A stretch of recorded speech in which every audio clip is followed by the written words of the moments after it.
Into the books. Day 3 begins with another Big 12 SEC matchup between the Tennessee Volunteers and Oklahoma Sooners. And good morning and welcome back to the ballpark. I'm Brett Dolden with Pat Combs. Thanks for joining us again today. Tennessee in Game 1, they lost to Texas. They were down 4-0 to Baylor yesterday, Pat, before their bats came alive. Yeah, they exploded with 10 runs yesterday, Brett. It was quite a show. What we really expected from that Tennessee offense came alive against Baylor, come from behind fashion, had a great offensive output. Now they could be without the services of Drew Gilbert today. Looked like he may have tweaked the hamstring coming out of the box in his third at bat. Well, for the Oklahoma Sooners, this is a team in search of a win. I got to believe they're going to lean on one of their talented bats in Peyton Graham. Yeah, they really have to. It's been a tough tournament for the Sooners so far. A couple of tough losses yesterday, a blowout loss to UCLA, that heartbreaker against LSU on Friday night. But Peyton Graham is a catalyst of this OU offensive lineup. He's expected to be a high MLB draft pick in June, and everything starts with Peyton Graham and the Sooners. Well, those starts today with Tennessee and Oklahoma. The Shriners Children's College Classic. Our starting lineups, our first pitch straight ahead from Minute Maid Park.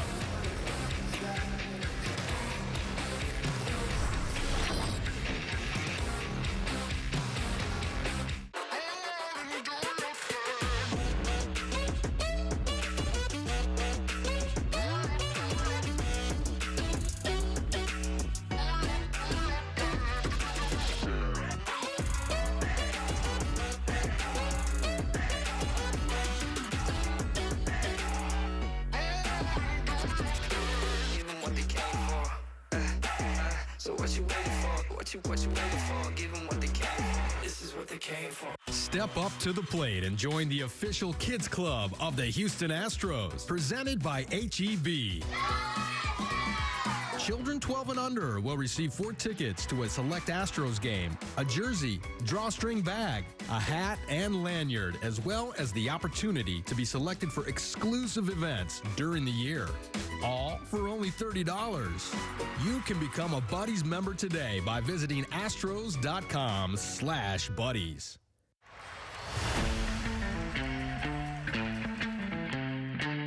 Big moments.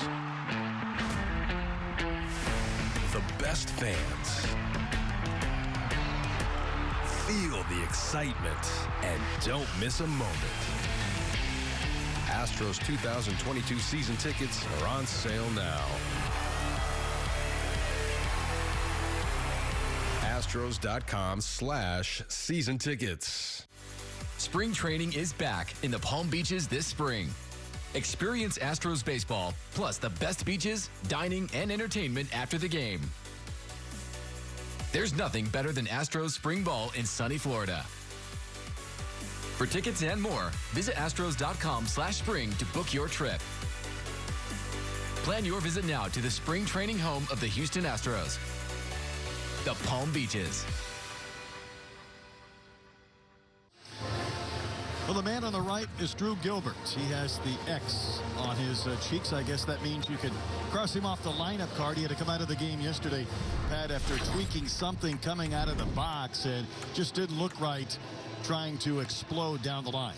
Yeah, normally you see Drew Gilbert just busted it, and you can see that very first step out of the box, and he pulled up lame. And yeah, unfortunately for the Volunteers, he will not play today, and you just hope he's not out for an extended period of time. But off to a tremendous start this year, batting .500, the .579 on-base percentage. And it's going to hurt that Tennessee lineup. Batting .500 on the season. Here is Tennessee's lineup today, brought to you by Auto Nation. Jared Dickey, another guy off to a great beginning, followed by Ortega and Beck. Lipscomb moves up to the cleanup position, then Russell, the catcher, bats 5th. Lipsy is at first. It'll be Christian Moore, the DH, Christian Scott in center, and Cortland Lawson will be the shortstop, batting 9th. And on the mound today for the Oklahoma Sooners is Chaz Martinez. He had a 6'3" left-hander from as a JUCO transfer, Orange Coast College. You know, an unsigned 12th round draft pick of the Pittsburgh Pirates last season, and he's a two-way player as well, but Skip Johnson really counting on him on the mound this season. Fastball sits 92 to 96, curveball, slider, change mix, and he is a great competitor. Big pickup for Skip Johnson on this pitching staff. We talk about so many of these players in this event off to tremendous beginnings. He is One of those high on that list. Indoor baseball today, day 3, game 7. And there's strike 1 to Jared Dickey. All Dickey has done on this season is go 13 for 21. That's a .619 batting average in week 3. And he's facing Chas Martinez, who was the Dick Hauser Trophy National Pitcher of the Week after getting 14 last Sunday. Well, Tony Vitello, the head coach for Tennessee, inserting Jared Dickey at the top of his lineup yesterday, and boy, did it pay dividends. Pitch is down and out. Hit a couple of doubles right out of the gates. Finished with a 3-hit game, and the only 2 times he was retired, and Tony will know this, he lined out to left and hit a bullet to second base. That's just off the corner. Michael Banks calling balls and strikes. Martinez won in the call on that 90-mile-an-hour fastball outside, just off the plate. New battery mate today. First time we've seen him this weekend. Hudson Polk behind the dish for the Sooners. Soft chopper to first. Robertson near the bag, able to step on the pillow, and that's how this game begins. It's rare to see Dickey retire, but again, Chas Martinez coming off just that amazing performance, Pat. His 14 strikeouts last Sunday, the most by an Oklahoma pitcher since Levi Prater had 15 back in 2019. But there was one point in the game where Martinez struck out 6 straight. He was going Carl Hubble. That's right. Good way to describe that. But yeah, Martinez has really found the groove early in this 22 season. And that's got to give Skip Johnson a lot of confidence now that he's starting to try to set that weekend rotation up. I wouldn't be surprised if you see Martinez skip behind Jake Bennett. Got a great Friday night starter that we saw and just absolutely perform brilliantly on Friday. You could bring back that left-hander Martinez in that Saturday slot. Well, it sets up a tremendous, powerful 1-2 combination for the Sooners. A lot of lefties, and that one fouled back and on a play by Ortega.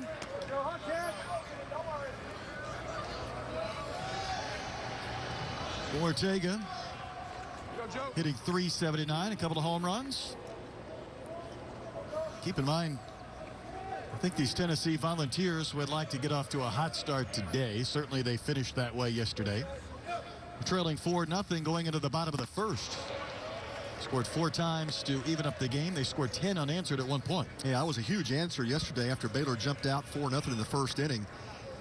Tennessee came right back to work in the bottom of the first, and that's exactly what you like to see if you're Tony V and the Vols, is just that type of response. That's a wave and a miss. That's one of those strikeouts from Chas Martinez. 2 quick outs in the Volunteer first inning. Yeah, you're already seeing this great arm side run. Watch this fastball take off. He starts it inside, off the plate, comes right back to the corner. And Ortega swings through it. Is that just natural movement? Man, that's a gift. That it really is. It's that 2-seam fastball, and every once in a while you'll see Martinez turn it over to a 4-seam, but that 2-seam, it's got some sinking action when it's down to the zone, but a lot of run. We'll look at Jordan Beck. 3-hole hitter for the Volunteers. Takes that pitch at 91, a little bit in for a ball.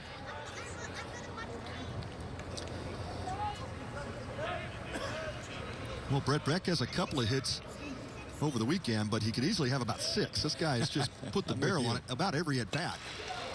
That one is launched in the air, deep left. Can he keep it fair?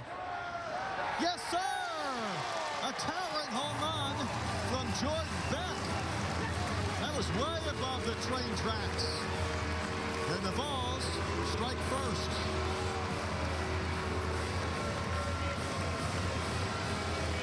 That thing was launched. Oh, man, what a swing. Well, we've talked about just his swing this whole weekend. He has been dead on and barrel balls up. That time gets paid off. No chance for anybody to catch this one. He's decided, hey, I'm tired of getting these line drives caught all over the field. I'm going to just go ahead and get this one out of the ball yard. Then he gets to wear the fancy jacket and the pink cap. How about that? Well, he didn't pimp the home run, but he is pimping it in the dugout. With the windows closed and the roof closed today, You hit a ball high up in the rafters, you kind of lose it up there in the windows, just waiting to see where that thing would come down. And third base umpire Eric Gaucher was out there to indicate kept it fair and got the home run. Here's Trey Lipscomb popping one up. Robertson has room. And the inning ends.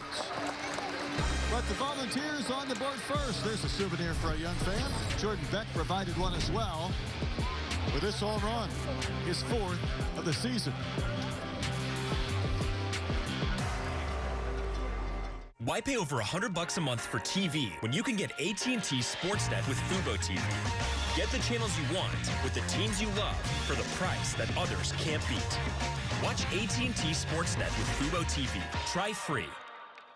If I could be you, and you could be me for just 1 hour. If we could find a way to get inside each other's minds. If you could see you through my eyes instead of your ego, I believe you'd be surprised to see that you've been blind. Walk a mile in my shoes. Walk a mile in my shoes. Yeah, before you abuse, criticize and accuse. Walk a mile in my shoes. Walk a mile in my shoes. Well, before you abuse, criticize and accuse. Walk a mile in my shoes. Take your favorite teams with you with the brand new AT&T Sportsnet mobile app. Just download the free app from iTunes or Google Play, log in with your TV provider account info, and you're all set. Don't wait. Download the new and improved AT&T Sportsnet mobile app today. The Oklahoma Sooner lineup brought to you by the Go Mitch Go Foundation. Written out by Skip Johnson as Peyton Graham, of course, leading off. Then it's Nicholas, Robertson, and Treadaway. Jimmy Crooks is the DH. Kate Horton at third. Orduño being right. Polk catching. There's Kendall Pettis batting ninth. And on the hill for the Tennessee Volunteers, right-hander Drew Beam. Yeah, all 6'4" of him he's from Murfreesboro, Tennessee. He was a high school quarterback, and that's what Tony Vitello loves about him. He just has a great mound presence. And really the big lights, big stage doesn't affect him one bit. Played high school quarterback at Blackman. And really saw a jump in his velocity here in the fall as he focused more on baseball, low 90s fastball, and really has a plus changeup. Stiff test right out of the gates. Peyton Graham, the shortstop for Oklahoma, in. Pops up the first one. This should be back and out of play. I had to laugh, though, when Tony Vitello was giving us a scouting report on Drew Beam. It's the first time I've heard pocket presence mentioned when it comes to describing a pitcher. I mean, I'm sure he could drop back and scan the defense and fire one over the middle. There you go. Deal with the pass rush. Can't do the drop step on the rubber. Good way to describe it, though. Just the poise and composure. When we talk about the athleticism that you get these multi-sport athletes playing baseball, and you can definitely see, you know, of course, in Drew Beam's case, how, you know, that 6'4" frame, very projectable as a future draft pick. But oftentimes, especially as how deep that Tennessee bullpen is, again, Tony V trying to figure out what combination of starters is going to work for his weekend rotation. This Sunday start goes to Drew Beam. Missed a little bit off that outside corner.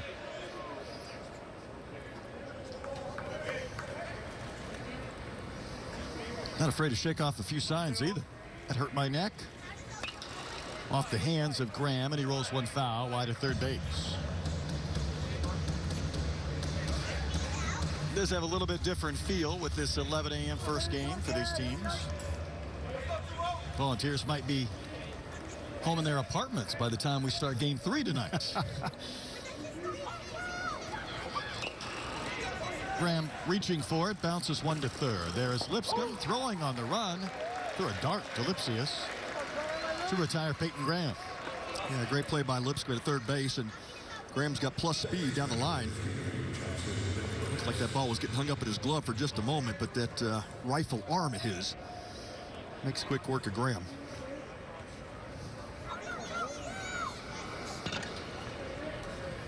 One gone for the second baseman, Jackson Nicholas. Well, Brett, we've talked about the explosiveness of the Volunteer offense, but how about a 1.86 earned run average so far early in the season? That one lifted back to the Crawford boxes, and Dickey has room to make the catch. A back opposite field shot off the bat of Nicholas. Now, those are pretty impressive numbers. You know, we talk about putting the pieces together and just really trying to get a feel for what that weekend rotation is going to look like. Xander Sechrist, who we thought we might see as a Sunday starter, could definitely piggyback this start with Beam, but Sechrist off to a great start as well. 1.04 earned run average in a couple of games, and still may see him yet today. Blake Robertson, 10 hits on the season, knocked in 3. Takes one a little bit down and in. We're in quite a shuffle of this Sooner lineup today, and Skip Johnson trying to figure out that puzzle piece. Nicholas moving up into the 2-hole, dropping Robertson down to 3. Treadaway down to 4. So Skip and the Sooners trying to figure out this lineup. Has been unproductive, especially in the middle. OU definitely needs more production from guys like Treadaway and Crooks and Cade Horton.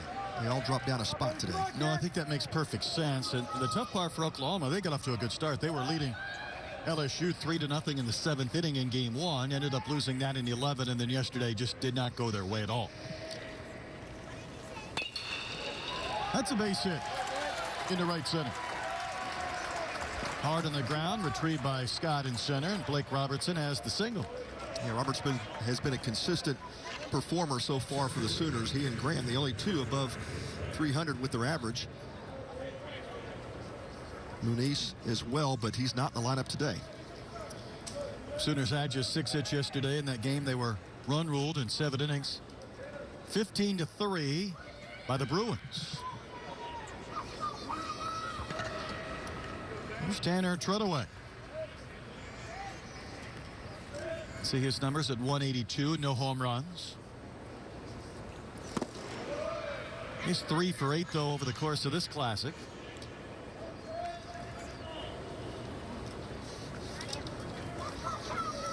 And Treadaway, that senior leader in this lineup, and as you mentioned, brought off to a slow start, but again, one of those guys, you just pencil him into the lineup. You know at some point it's going to come around, and he has been swinging the bat better last couple of games.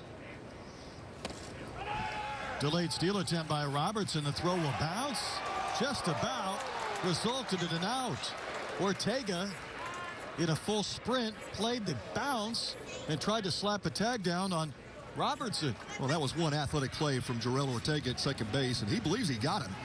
He immediately signaled to check this play, and we're going to get a review.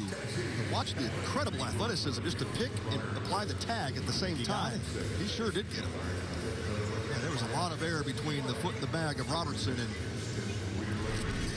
you really can't blame Ortega for not being there, Pat, again on that delayed steal. That was a read by Robertson. He thought he could sneaky and find a way to catch everybody by surprise and make it to second base.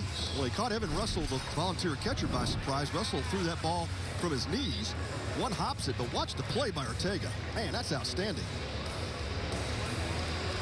It's a wonder he didn't get rolled. I mean, he's trying to play that bounce, apply a tag, not get flipped at second base.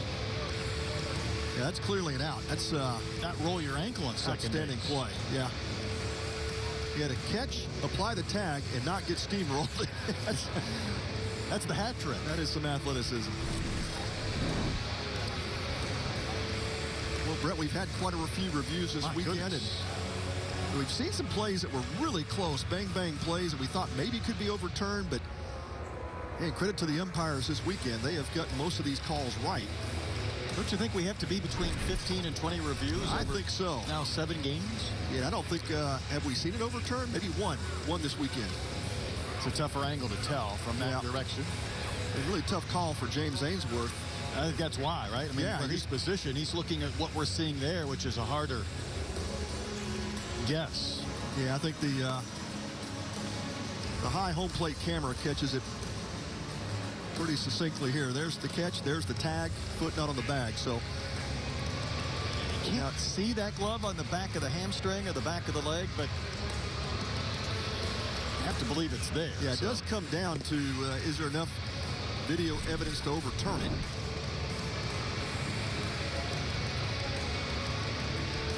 Ortega's looking up at the big board, and he's telling Robertson, I think I got you. Robertson says, well, I'm going to stand right here because if I'm out, Skip's not going to be happy with me. Yeah. Running out of an inning. This might be a better angle yet. Yeah, there's the tag. And so you piece the two shots together. I think that gives you an idea that the Volunteers might win one of these. They had a couple of issues the other day going to replay thinking they were going to get some calls overturned and didn't. That's exactly right. And there's the out call. Fagan signals it, and what a play by Ortega and the Volunteers. Gets Tennessee out of the inning. Off and rolling, 1-0. Volunteers in front. What if you could use retirement accounts to invest in crypto? With iTrust Capital, you can. iTrust Capital allows you to invest in your favorite crypto assets 24/7 with the tax benefits of an IRA. So instead of paying taxes on your crypto gains every year, you can defer taxes till you retire using an iTrust IRA. Or with an iTrust Roth IRA, you can withdraw tax-free at retirement because you're in this for the long haul. Start investing today at itrustcapital.com.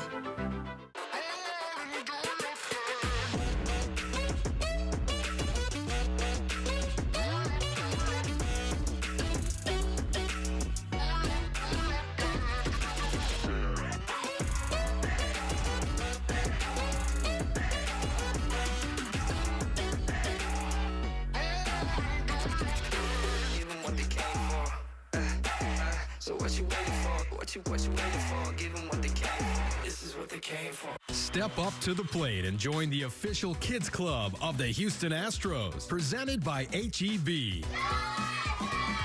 Children 12 and under will receive 4 tickets to a select Astros game, a jersey, drawstring bag, a hat, and lanyard, as well as the opportunity to be selected for exclusive events during the year. All for only $30. You can become a Buddies member today by visiting astros.com/buddies. Coverage of the Shriners Children's College Classic is brought to you by Summerlin.com. Be a part of something beautiful. The Howard Hughes Company. That tag was beautiful to end the bottom of the first inning. On we go to the second. Evan Russell, who's homered already in this College Classic, facing Chaz Martinez.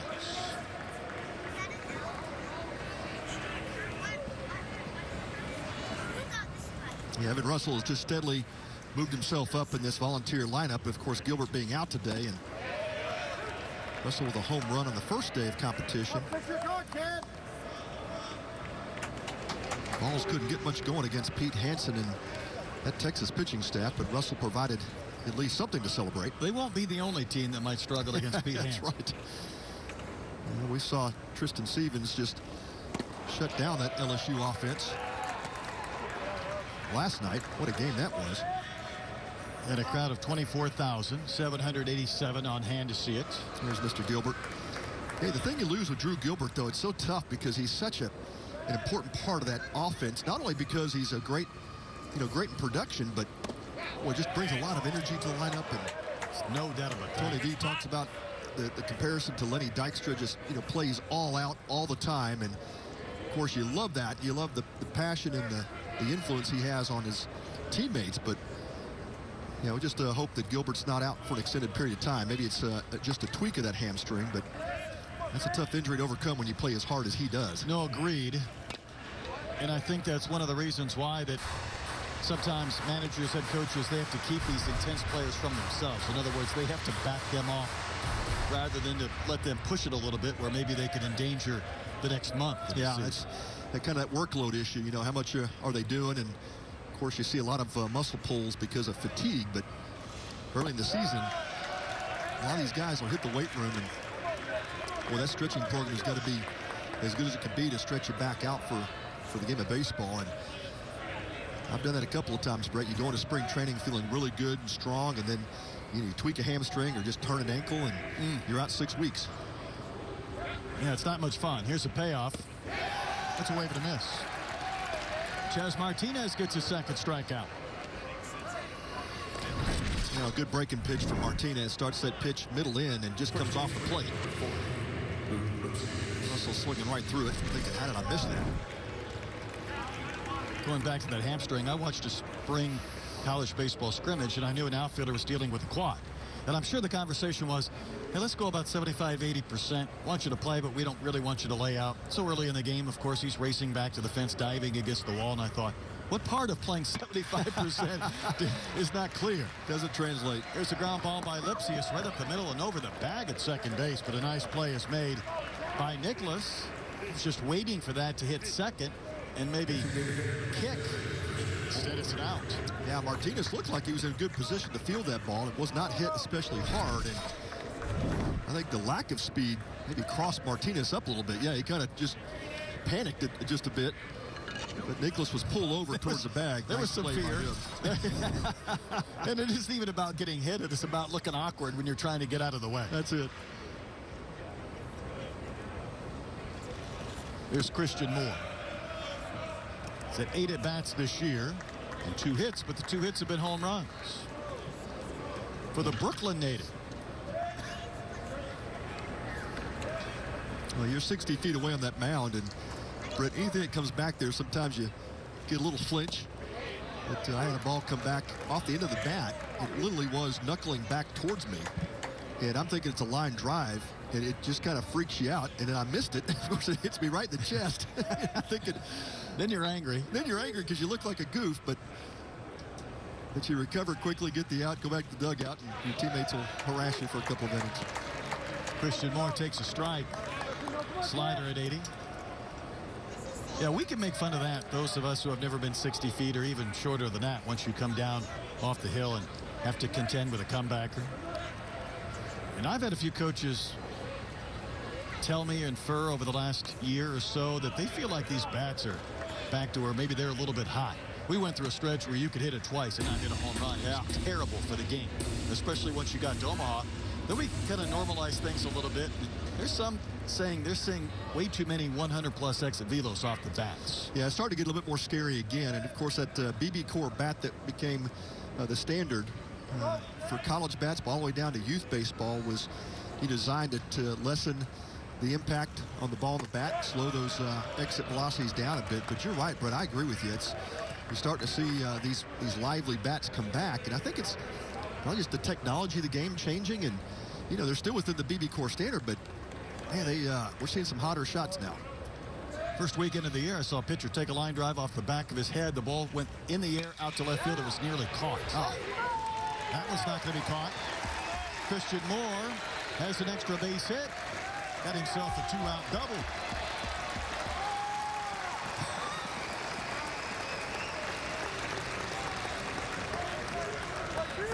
A nice swing by Moore. Stays back on that breaking ball. You can see it going down and in, and just keeps his hands back long enough.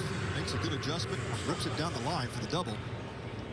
It's a good piece of 2-strike hitting. You try to tell these hitters stay short to the ball with 2 strikes, and we call it shortening up. But boy, not very well executed in the game today. That's where it's changed a bit. But Christian Moore doing a good job that time.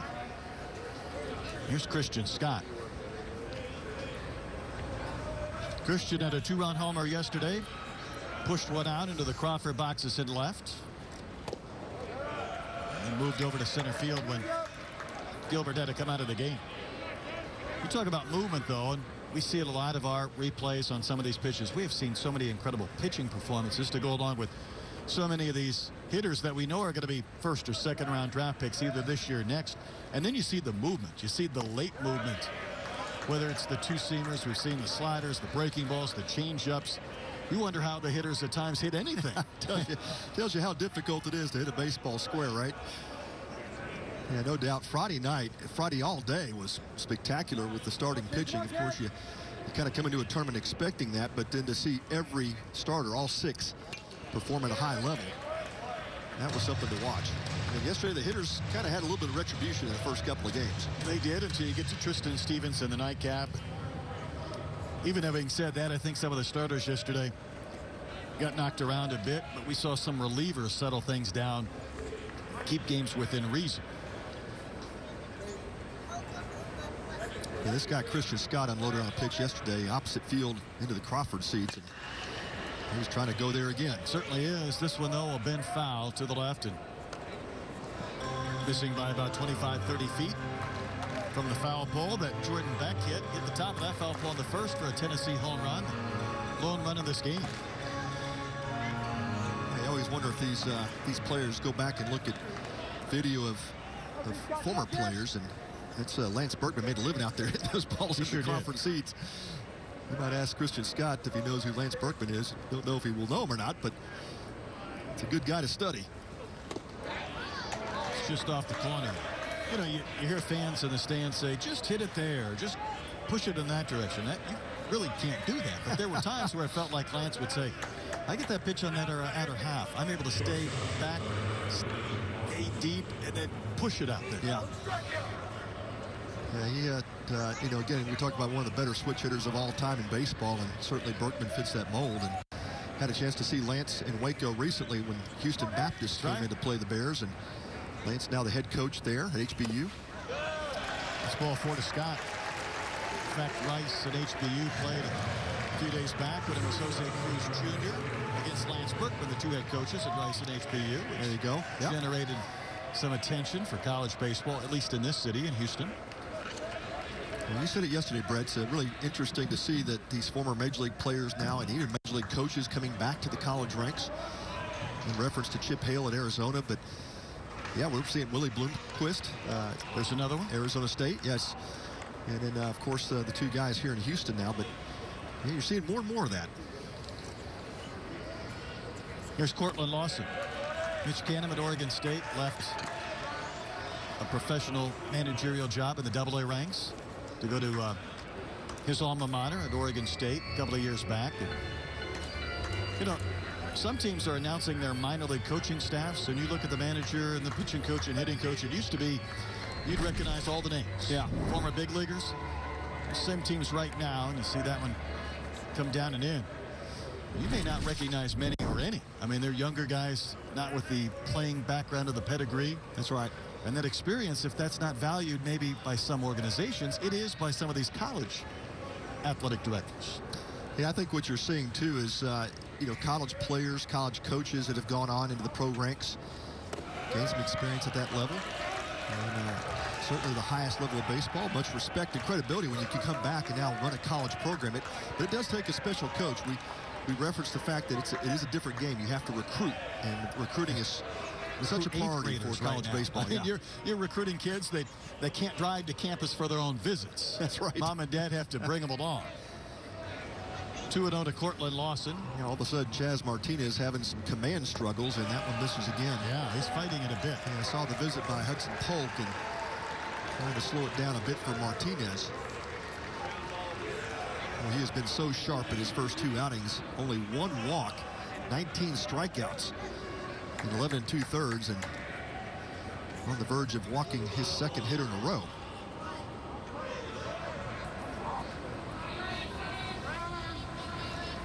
Couple of quick outs before the double, then the walk, and again a 3-0 count to Cortland Lawson with the red-hot Jared Dickey waiting on deck. Not close.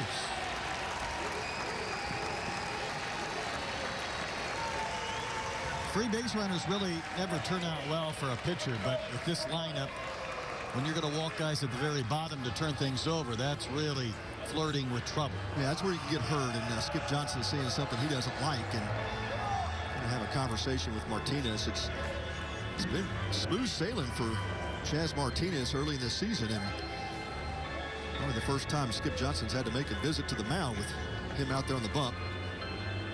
It just looks like he's just lost the feel for both his fastball and his breaking pitch. And it's a chance for Skip Johnson, as he is the master of developing young pitchers. He'll talk about taking the breath, focus on the glove. And we're just playing catch here, right? It's a glorified game of catch. Hey, join the Astros Buddy Club, presented by HEB. For $30, Buddy's members will receive an Astros Buddy jersey, cap, drawstring bag, and lanyard, plus vouchers for tickets to an upcoming Astros game. Visit Astros.com/buddies to become a member today. So the conversation over. Chas Martinez will face Jared Dickey. Dickey hit a soft ground out to first to begin the game, lowering his batting average all the way from .619 to .591. But again, you don't have to worry about barreling up a baseball if Martinez isn't going to be close. This is 5 or 6 pitches in a row.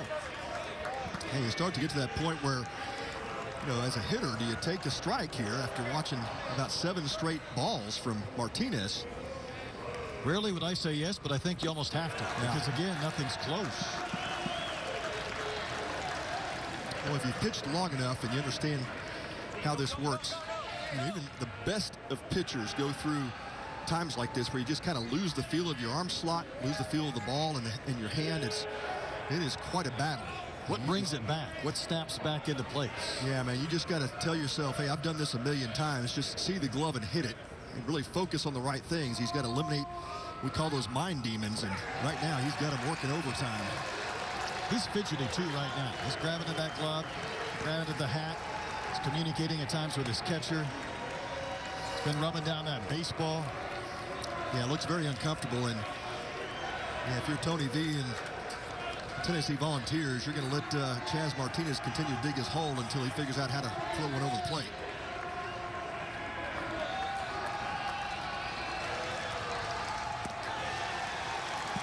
My goodness. That's 3 straight walks. What do you do right now if you're Skip Johnson? You've already paid a mound visits. Yeah, this is when you call the bullpen and get somebody up and going pretty quick. You know, sometimes it's unfortunate that pitchers just get into that mindset where they just can't get themselves out of it. It's tough to see a guy struggle like that. You know, he's been lights out for his first 2 starts, and it's all of a sudden he's just lost it.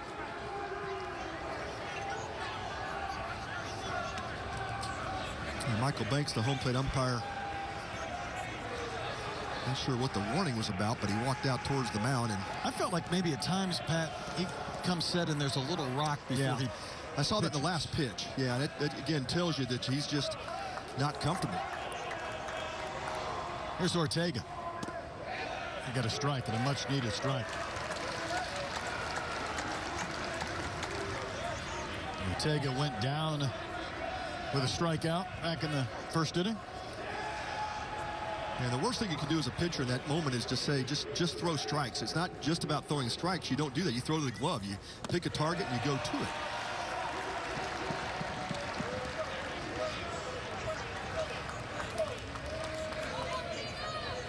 The other part that complicates this is now you've got Ortega, who's been on fire for the Volunteers, and if you tell yourself just throw strikes, you throw one over the heart of the plate. Now you risk something worse happening.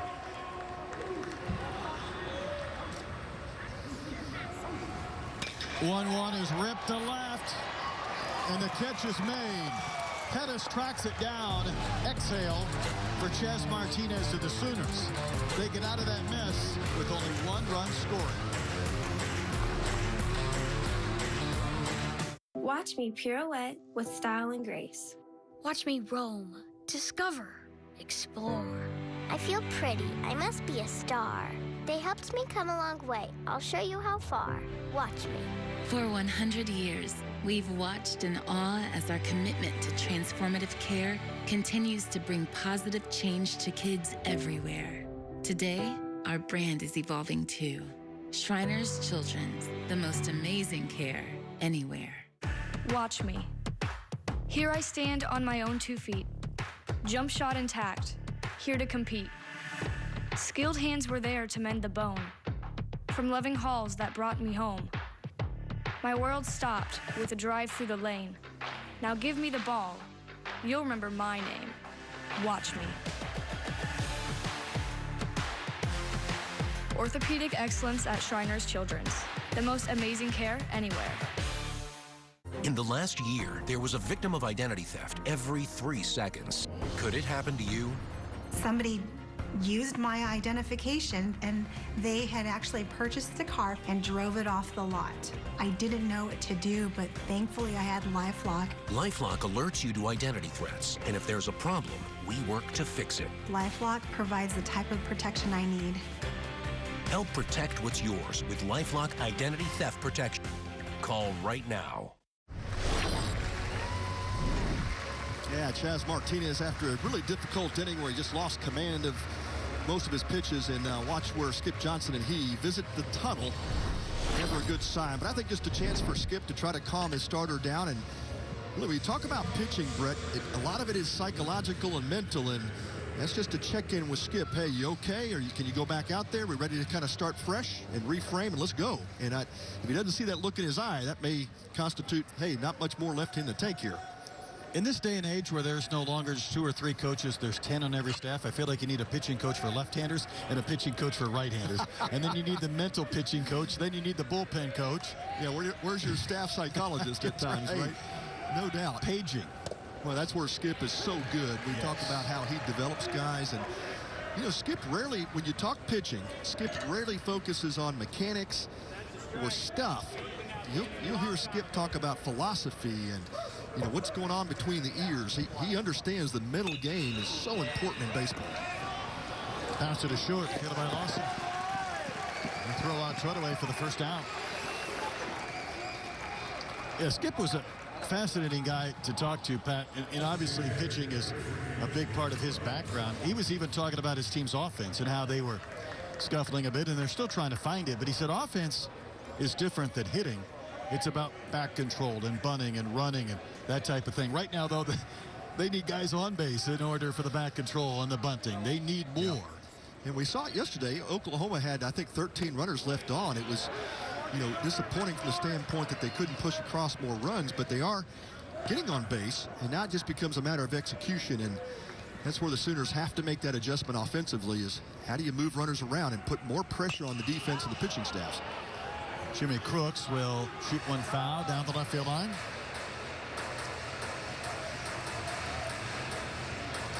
As we referred to, you know, you got your big 3 in the middle there, Treadaway, Crooks, and Horton. All 3 of those guys off to a difficult start to the season, and that doesn't help when you're getting the top of the lineup guys like Peyton Graham on. You got to have these guys start producing. Drew Beam just missed the corner. No, I would agree. It really makes things difficult, and you could say what you want about middle of the lineup, bottom and top. If your big-time hitters aren't producing at the level you know they're capable of, it's going to be really hard to massage that and get the production you need. Yeah, that's the RBI guys that you count on in the middle of that lineup.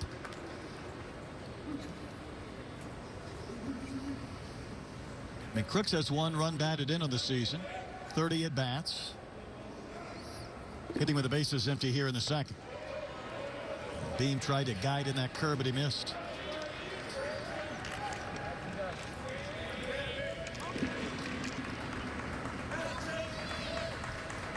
Big tight leg kick and the pitch. Fouled right back to the screen. And Drew Braden's velo has popped up a notch. We saw him sitting like 90-91 that first inning. This second inning coming out, he is sitting 93-94. So seems like he is just getting warmed up.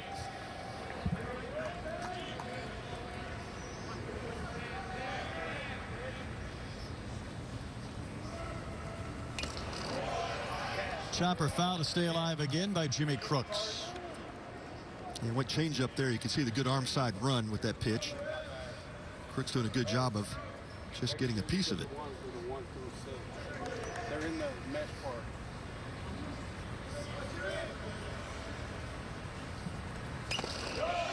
Crooks getting just enough to spot a few of those and keep seeing a few more from Beam. And try to go back door with that breaking ball, and yet another good pitch from Beam. He just continues to pound the zone.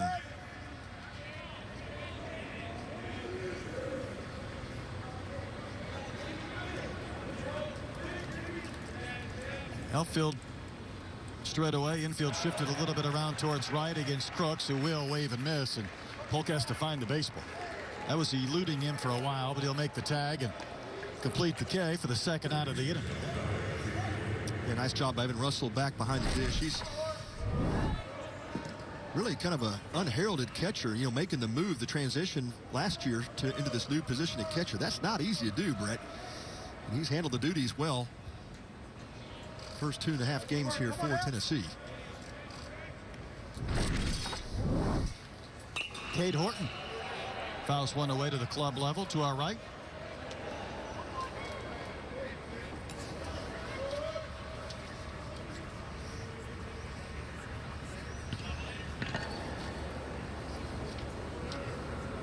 Hometown product there from Norman. A little bit off the corner there at 94 in the gun from Bean.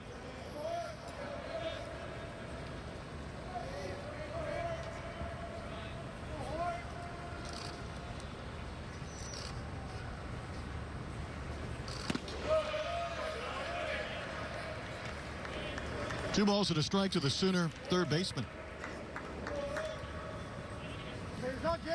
Oklahoma a year ago, 27-28, 11-13 in league action.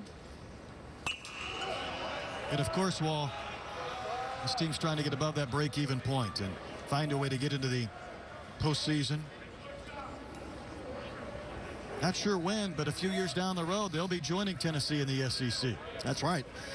That's when things will be getting a little bit more interesting, right? Tennessee, make that OU and Texas.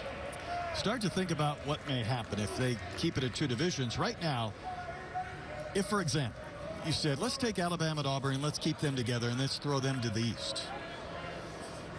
And let's just move in Texas and Oklahoma where they geographically fit in the west. Ball lifted in the air to center field, should end the inning. How about having Arkansas, LSU, Ole Miss, Mississippi State, Texas, and Oklahoma in the same division? One kind of baseball conference right there. Why pay over $100 a month for TV when you can get AT&T Sportsnet with Fubo TV? Get the channels you want with the teams you love for the price that others can't beat. Watch AT&T Sportsnet with Fubo TV. Try free.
Hey, I'm Matt Adams, host of the Fairways of Life show, and you can catch us every week right here on AT&T Sportsnet. Long-form interviews with legends of the game and today's stars. If it happens in golf, we'll take you inside of the ropes right here on the Fairways of Life show.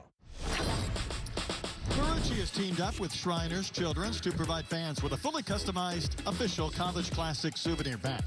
Fans who donate $100 or more receive that free bat from Marucci, while donations of $250 or more will earn a free full-size bat engraved with their own name. So visit collegeclassic.org today to make a donation and receive your free Marucci baseball bat. Joining us up in the booth, the one and only Alec. He's back. How's the weekend treating you?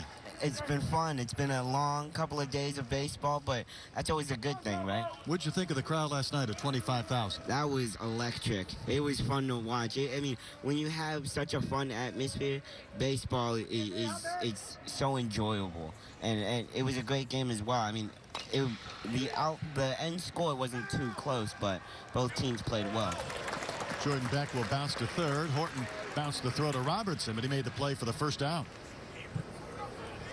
I think the fun part, Alec, and of course he's an ambassador that travels the country, as you got to expose Shriners to the fans in the stands, including a national televised audience around the world, too. It was cool.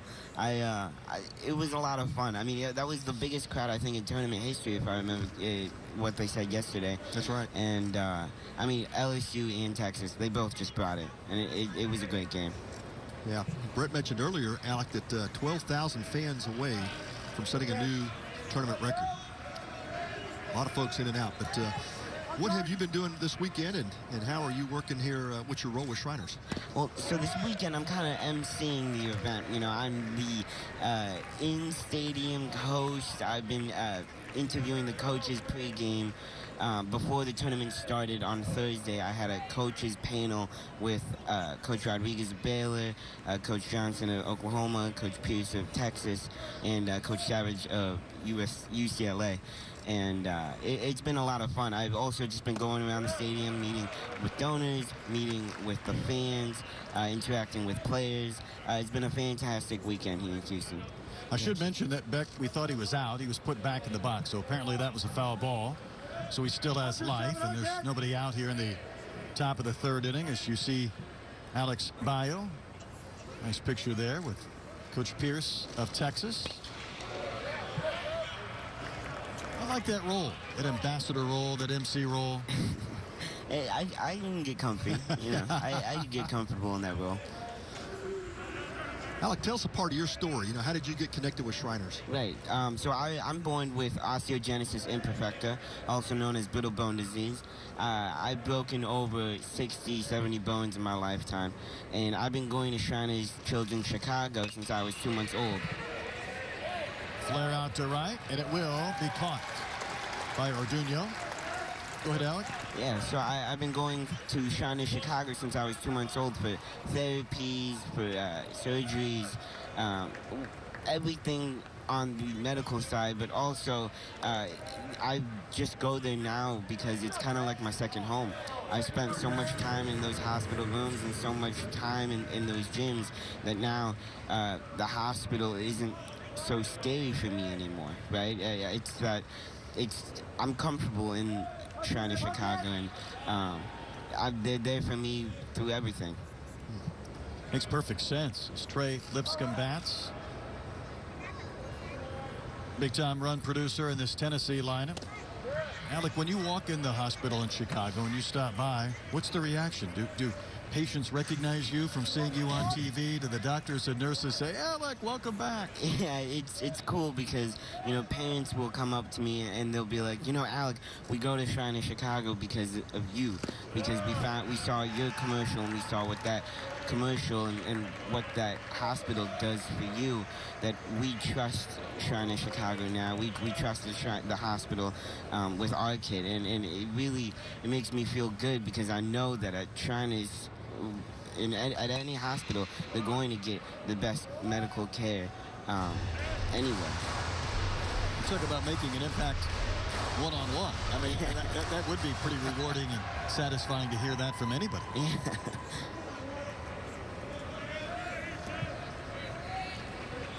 We're in the top of the third inning. Alec from Chicago has been part of this event, and of course so many Shriners sporting events around the country, the football game, the golf tournament. You pretty much get a chance to see everything, correct? Yeah, I'm everywhere.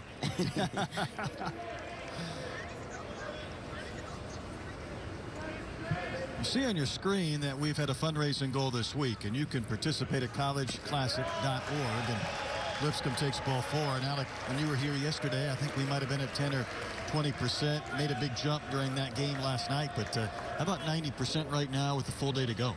That's remarkable. I'd love to get to 100% by the end of the day. You know, and see how far we can get. Maybe 200%, maybe. I don't know. You're going straight from 100 to 200. Yeah, making the jump, man. Just I love that. Jump it up. You know, it's Sunday. Everyone's happy on Sunday. Good point. People a little more generous. Goal, yeah. Yep. Love it, Alec. Now you're in college now. Tell us about that experience. I am. I'm in my second year at Northwestern University. I'm studying journalism, and it's been a lot of fun. Northwestern was always a dream, and so a couple years ago when I found out I got in, it was crazy. My dreams turned to reality, and I'm extremely blessed at Northwestern for sure. I wish some of the sports teams at Northwestern were doing a little bit better, though. That could help me out.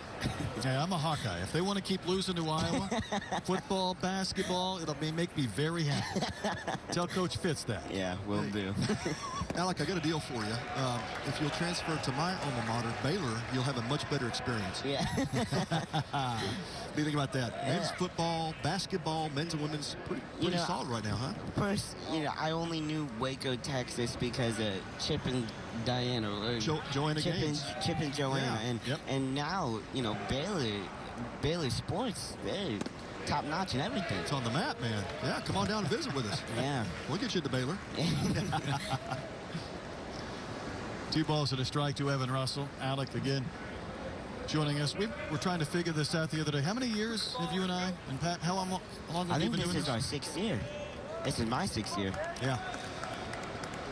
When you came in the first time, it was so impressive, Alec. And, from the very first get-go, we knew you had some talent here to broadcast. And then, Brett and I were trying to help you. We made a few phone calls. We actually got you on TNT. Yeah, you guys helped me out for sure. Yeah, you hired us as agents. That ball lifted in the air, rather deep left field. Back near the pillar. 2 Sooners are there. Somebody made the catch. I think it was Pettis. That's the second out. And Lipscomb wisely tags and moves up 90 feet. We're playing a game out here in the outfield, seeing who can pick up the most points in BP. A little bit of a collision between the two, and Pettis had positioning. He did a nice block out there. Kept his center fielder from interfering too much. But yeah, we talk about the nuances of Minute Maid Park, Alec, and you see a ball go up like that, and the players are trying to track it with this roof, and then that positioning out there in front of the bullpen. It makes for a lot of different variables that go on in a fly ball here. And by the way, Alec wasn't here yesterday, but Sydney was. And there was at one point when she came up here that we said, you know what? Alec out, Sydney in. Oh, man. Because, we didn't want to sell your role short, but all of a sudden you've got a little competition for a national ambassador. All the kids here are amazing. Sydney, Saz, Mia, Connor, Ketchy. Ketchy. Yeah, I mean, they're all awesome. They all, we travel together throughout the country. We tell our stories. We help people understand what Shriners Children's did for us and what they do for so many kids. And the patients at Shriners Children's, they all just want to give back as much as they can, because we understand that people donated, and people, they donated their time so that we could live a better, happier life. And I'm really fortunate to be a part of such a special group of kids who just want to do good. There's a circular aspect of life, and I think when people contribute because of your story or Sydney's story, that's one thing, but they see your outlook on life, they see your vision, your happiness, and I think that encourages more, and it just keeps this thing going. I try to be as happy as I can. I mean, we all have our tough times and our tough obstacles, and it's okay to be sad, but you just got to keep going. And that's what my parents told me. It's what I try to do every day. And yeah, I mean, I just try to spread happiness as much as I can. Tell us about your parents. Yeah, my parents are cool. My parents are fun. Yeah, they're here with me this weekend. They were extremely excited to get out of the Chicago cold and get out of the Chicago wind.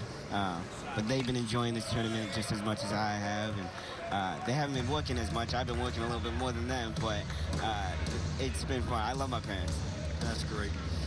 Well, Alec, you said it a few moments ago. It's not just the physical healing. It's the emotional. And then the social. You talk about all these great ambassadors now, and I know you guys develop a lot of friendships with each other and kind of serve to encourage each other, don't you? We do, for sure. Whenever we travel to hospitals, we also try to encourage, and we also try to uplift the patients in the hospitals. We've all been treated, and we all still continue to get treatment at Shriners Children's. And we just try to be role models for younger kids, and we try to help them get through the tough times that they're going through, so that they can one day help the younger generation, and the younger generation can help the younger generation, and hopefully, you know, we can just continue to help each other.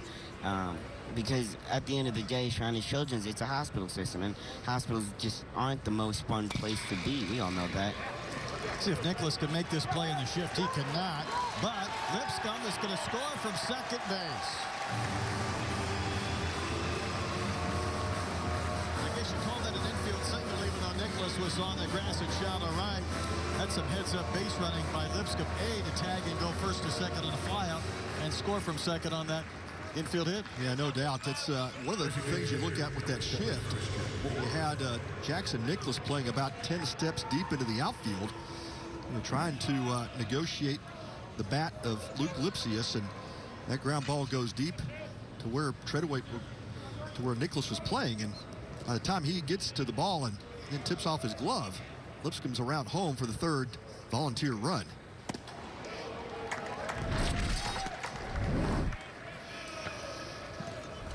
And watch this ball go deep towards the shift, and that is the risk you have when you have Nicholas playing that far into the outfield. Lipscomb scores easily around from second base. It's an interesting scoring decision there. You got to pretty much give Lipsius a hit because he's going to beat that out. But there was that bobble that, Pat, I wonder if would mean the difference between scoring. Yeah, exactly right. I think if he makes that play clean, even if he doesn't get Lipsius at first, he certainly holds Lipscomb at third base. Tennessee scored a single run in every inning. Now a 3-0 lead over Oklahoma. Martinez trying to fight his way through this frame. The count 1-2. We talked about this earlier, Brett, just the command problems that have really been an issue for Martinez today. 68 pitches now, 35 strikes, 33 balls, and don't know how much longer Skip Johnson's going to stick with his starter. 1-2 is way in. Lipsius was off and running a stolen base without a throw, and our plate umpire Michael Banks was trying everything he could to get out of the way. He was doing a dance move behind the plate, Alex. I'm not sure where he was going. He was trying to get out of the line of fire. The ball did bound off of Polk's glove, and not sure if that caught Banks on the foot or not, but I think Lipsius would have had that base stolen regardless. Had a big jump at first. 2-2 to Christian Moore, who walked and scored his last time in. That one's lifted into right center field. Treadaway turning and running. He's back at the fence. It's off the wall. And don't look now. We might have a chance for an inside the park home run. Christian Moore's not stopping. Christian Moore scoring inside the park homer.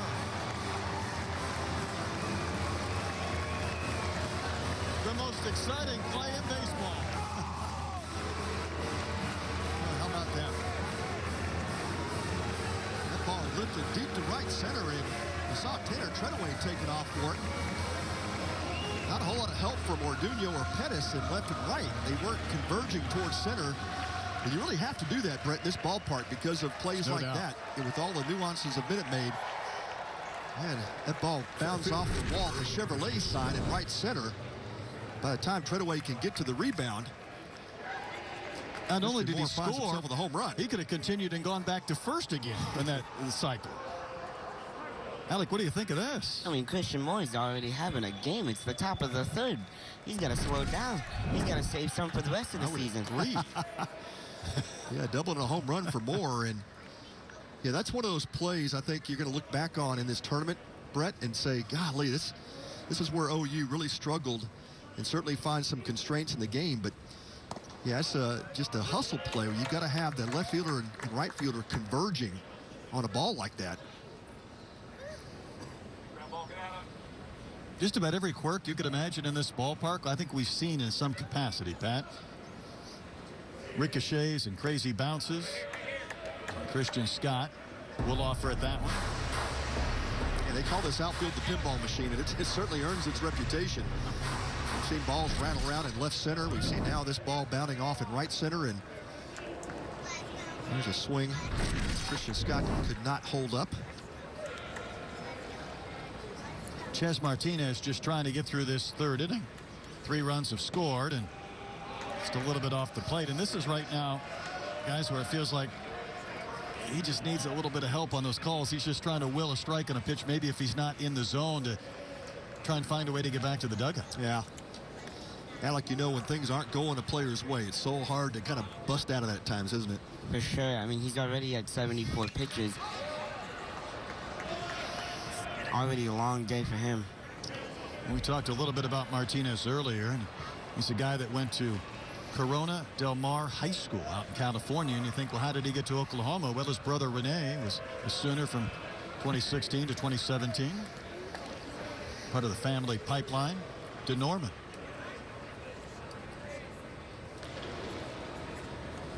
Two. That is good enough for strike 3. And Alec, as always, thanks for stopping by. You brought a little action, but we always enjoy hearing your story. Thank you very much, guys. That's Alec. We'll be right back in a moment here in Houston.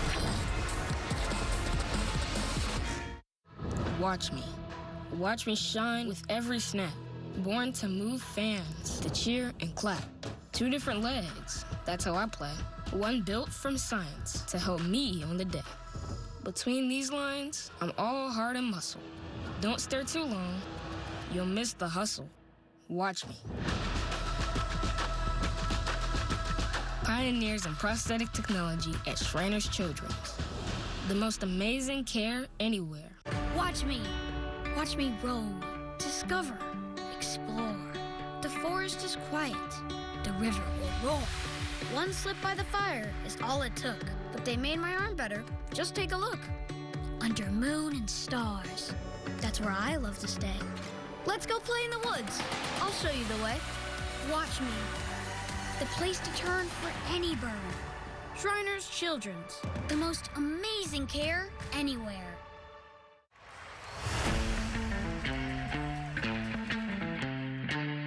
Big moments.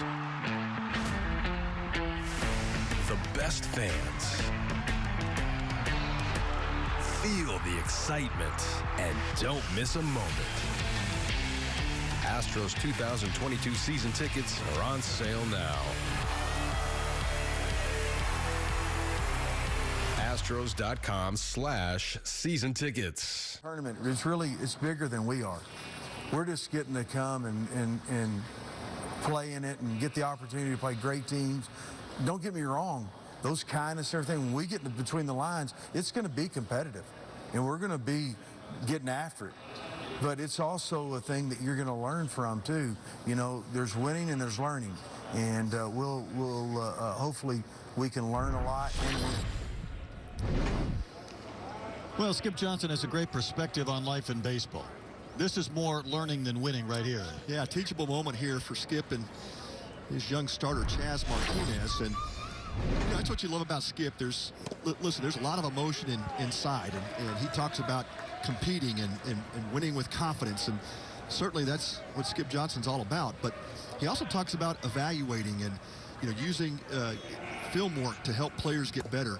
There's no doubt come Monday morning, Skip will be in that film room with Chas going over, hey, here's some of the things I'm seeing. Tell me what you're thinking. Tell me your approach. What's going through your mind at this moment. And that's how you get better. You use that adversity to build those bricks of getting better. Sebastian Orduño had that one right in. I think he's saying that ball hit him. He's unsure if he should even go to first. Should I not? Was I hit?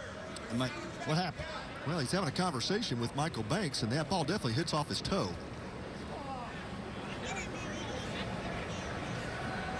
And the question is, did his foot step over the box, or if he's on the line, he's okay? Yeah, the entire foot has to be out. That's right. So his foot steps on the line, but watch the pitch. It's a breaking ball down and in. Catches him right on the toe.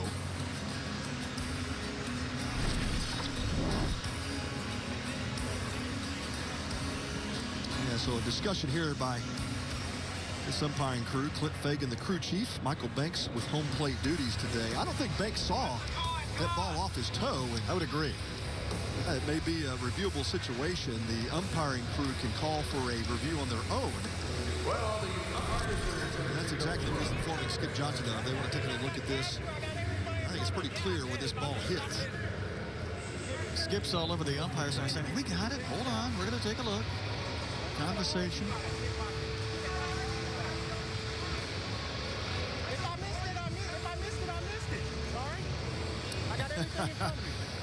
He's getting a little flack from the OU dugout. Michael Banks is. He says, hey, man, if I missed it, I missed it. I missed it.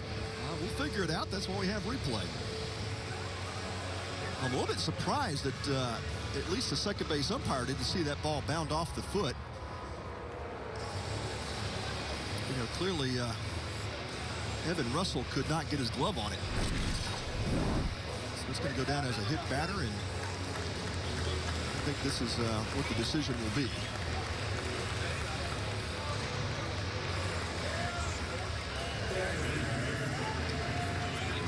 It's our quickest review of the weekend.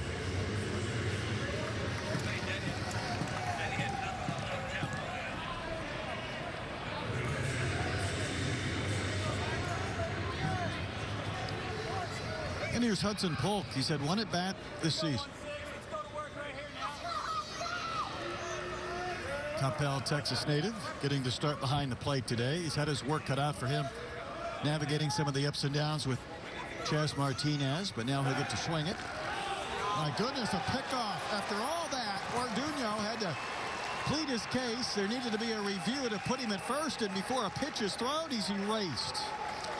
Well, you just look at the athleticism that Drew Beam brings to the mound, and certainly right there, a quick move on his first pickoff move of the day, and catches Orduño flat-footed. Down 5-0, you can't get picked off. I was going to say that, Brett. That just can't happen. And you know, you saw the play in the outfield that caught Treadaway with that inside the park home run, and then he gets caught at first base down 5-0. That's not going to sit well with your coaching staff.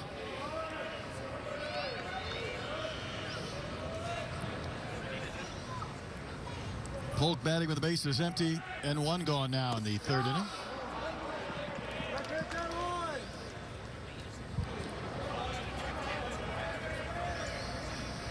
Well, Drew Beam doing his job today. Come out and pitch with a lead. What do? You throw strikes. You challenge the opposing hitters, and Beam doing a tremendous job today so far.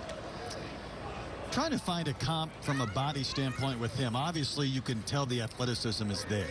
I mean, he looks like that high school quarterback. That leg, the way he brings that thing up and tucks that against his chest, shows a little bit of flexibility. And that one popped up first base side. It'll find the seats.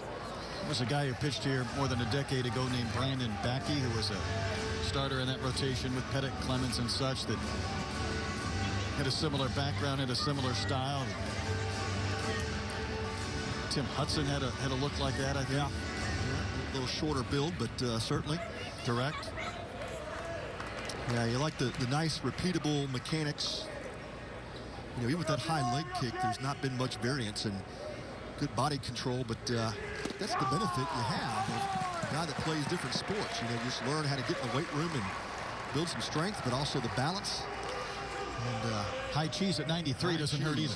That helps. And I think that's the other thing, the benefit for Drew Beam, and I'm sure Tony V sees this as well, is that you've got a young player who hasn't focused on baseball full time until this season. I think there's a lot of upside for Beam. We'll certainly see it with the jump in velocity. We saw it even from the first inning to the second inning today, from low 90s now to he's starting to crack those mid 90s with a fastball. With life. Here's Kendall Pettis. He's homered in this event. Fooled on the breaking ball. Yeah, total command of this game so far from Beam.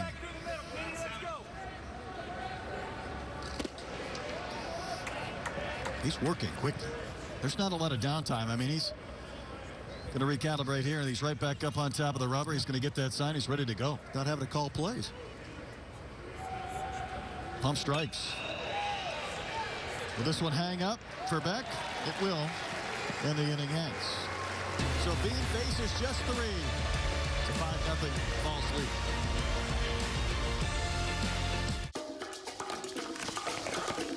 With Home Chef, you're not just home cooking, you're home winning. Our fast and fresh meal kits are as fast to make as they are fresh to enjoy. When it comes to making dinner, fill in the blanks with Home Chef. Delicious, meat simple. Get $90 off when you sign up at homechef.com. Spring training is back in the Palm Beaches this spring. Experience Astros baseball, plus the best beaches, dining, and entertainment after the game. There's nothing better than Astros spring ball in sunny Florida. For tickets and more, visit astros.com/spring to book your trip. Plan your visit now to the spring training home of the Houston Astros, the Palm Beaches.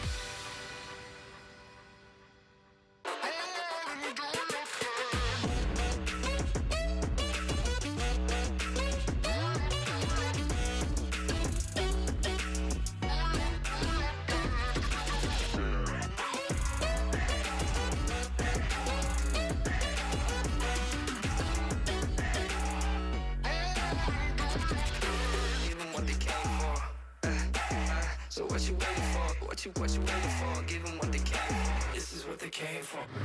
Get ready for 2022 by checking out the Astros team store in Union Station. Stop by Monday through Saturday for the latest Astros merchandise. Visit astros.com/team store for more information. It's a 5-0 Volunteers advantage as this game heads into the 4th inning. Portland Lawson will lead off, and Chas Martinez back out there. We're talking about Martinez, the California native. His brother pitched at Oklahoma. Two-way player. And of course, before he came to OU, he was at Orange Coast College in California. It's the second time we mentioned that school this week because, again, that was the school that John Altobelli coached at, the former Houston Cougar, who perished in that helicopter crash with Kobe Bryant. Yeah, sad story of in all of sports, but certainly Altobelli kind of, you lose track of that's part of the story with what happened with Kobe and his family. And you know how many good players he's had over the years because of the number of times you hear that school's name in reference to a guy that's gone on to play at the D1 level. Well, one adjustment we're seeing now, Chas Martinez going out of the stretch, trying to simplify his mechanics. Lawson walked on 4 pitches back in the second when Martinez really lost it. That was off the foot of Lawson. Gives us time to tell you there's also a new right fielder. Squires is out there replacing Orduño. So Orduño was hit by a pitch, but if he's out of the game, I don't know, maybe it has something to do with that pickoff. I'm just guessing. Yeah, it could be. Yeah, down 5-0. I think, Brett, you said it. You just can't get picked off in that situation. And the offense is already struggling enough to move runners around the base paths, and especially in a situation like this, you maybe start to have somewhat of a rally. You get an opportunity at least, and a wasted one after the pickoff. But it's an area of youth baseball, Pat, I've observed in recent years, and I don't know if you have. You get a chance to coach a number of tremendous young high school age kids over the course of the summer and travel around and on this circuit, perfect game and otherwise. I see a lot of young players where speed is their game, making base running mistakes down 3, 4, 5 runs. Now, speed is part of what they have rather than power, but the old-timer in me shakes my head and thinks that's not the right time for that aggressiveness. Yeah, there's no doubt, and I think that's one of the areas of focus in baseball. I'm talking as a whole, Major League on down, that a lot of coaches don't focus on. And that used to be a big part of what we did every spring training. Even, remember, pitchers would have to have base running practice, and that was just kind of the standard thing you did in baseball for so many years. So, yeah, I just think it's a lack of focus on it. I remember talking to Mark McLemore, of course, former Ranger, former Astro, but Mark does some TV up in Arlington for the Rangers, and he and I had a conversation about that one day. He said, Mark said, I went to spring training and asked the players, who's working with you on base running drills? And he said, Mark, nobody. Like, we don't even talk about it. So even at the big league level, it's not happening as much as it should. 3 balls, 2 strikes, the count to Lawson.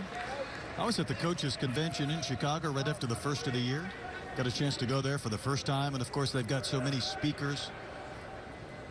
And the coaches, sit down in these forums, ask questions. Coach Roberts, who was at North Carolina, his son, of course, Ron Roberts, a base stealer, does a tremendous presentation on base running, the instincts, what it takes, reading pitchers, gauging moves. trying to take extra bases, reading balls in the dirt, and felt like it was eye-opening because I think you're right. You don't hear that that often. Yeah, it really is. It's an intricate part of the game in the sense of, I know a lot. Oh, there's a good strikeout.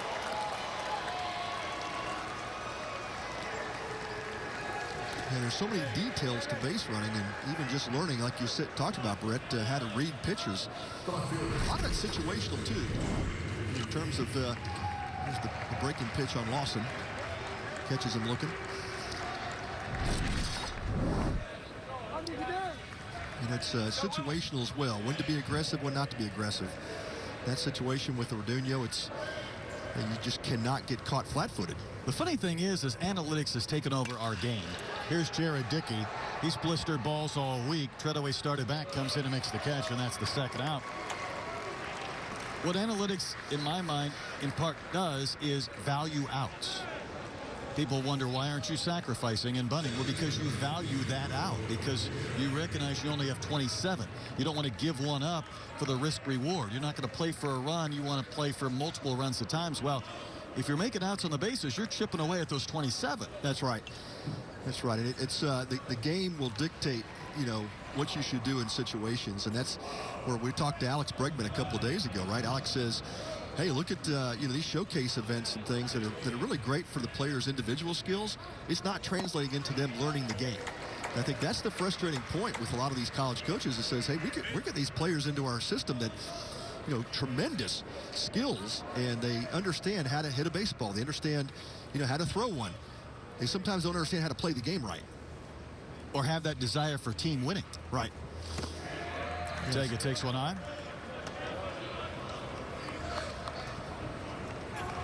I think that's probably part of the fall for a lot of programs. Not just finding out what you have in some of these kids and the learning process and some of the scrimmages, but also getting them fully vested in that team component. That's it. That ball's hit.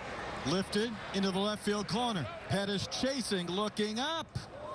And that is a foul ball. Pettis gave that a pretty good effort. Remember, it's only 315 into the corner, and there's very little room to try and navigate with that high fence. He's trying to help out his pitcher, Martinez. Yeah, Pettis has made some great defensive plays this weekend for OU and taking great angles and goes up high on the wall. Almost makes that catch off the bat of Ortega. Just one more step and one more foot. Maybe a couple of inches, and that ball's in his glove.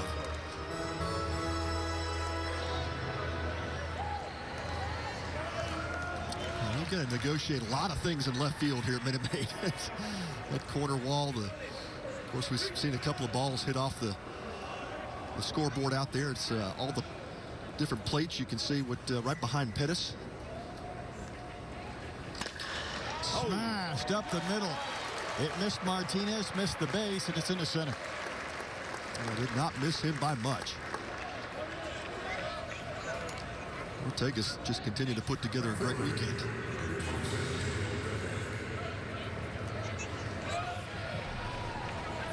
That may do it for Martinez. 91 pitches into his start today. He was trying to get through that fourth inning. A two-out single by Ortega. Let's continue things. Yeah, quite a struggle for Chaz today, and coming off that huge outing, he had the 14 strikeouts. Of course, was named the Dick Hauser National Pitcher of the Week, but not today. Just didn't have his stuff.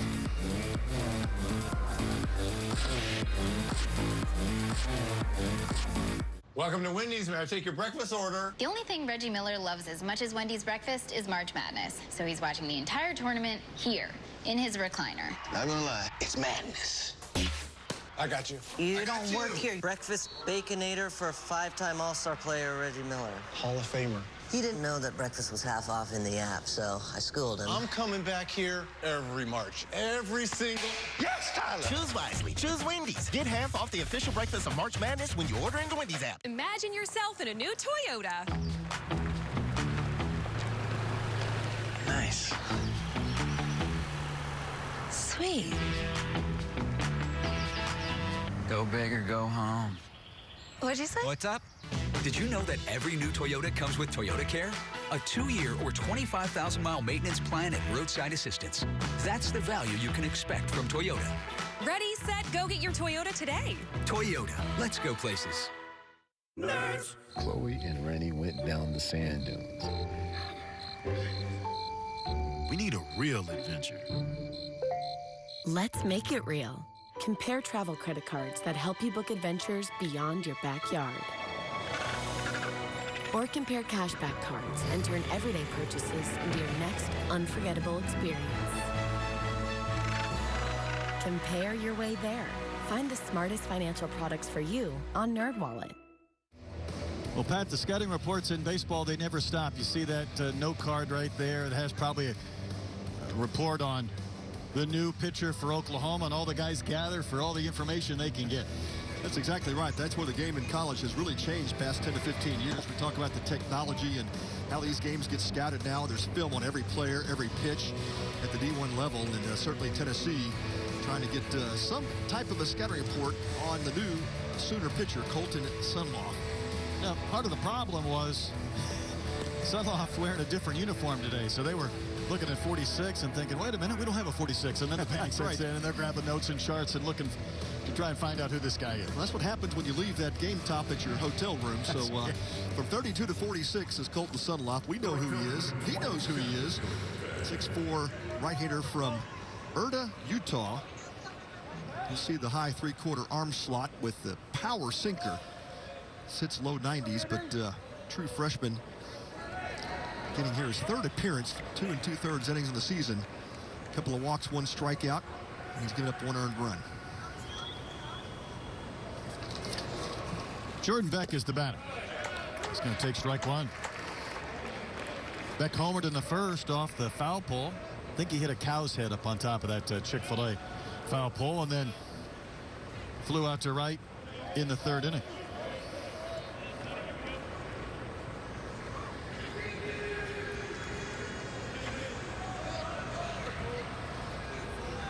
Tennessee has scored in every inning. The Sooners trying to change that and hang up a 0 in this 4th.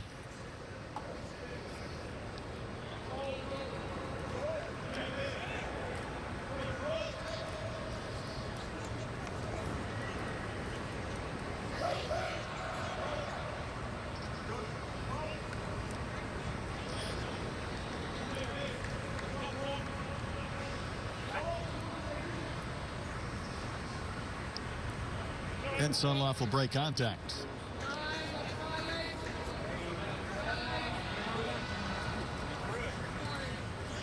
Sunloff, the sinking fastball, like also will back that up with a sweeping breaking ball.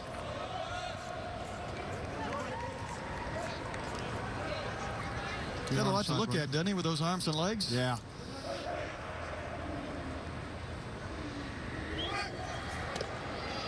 At release point.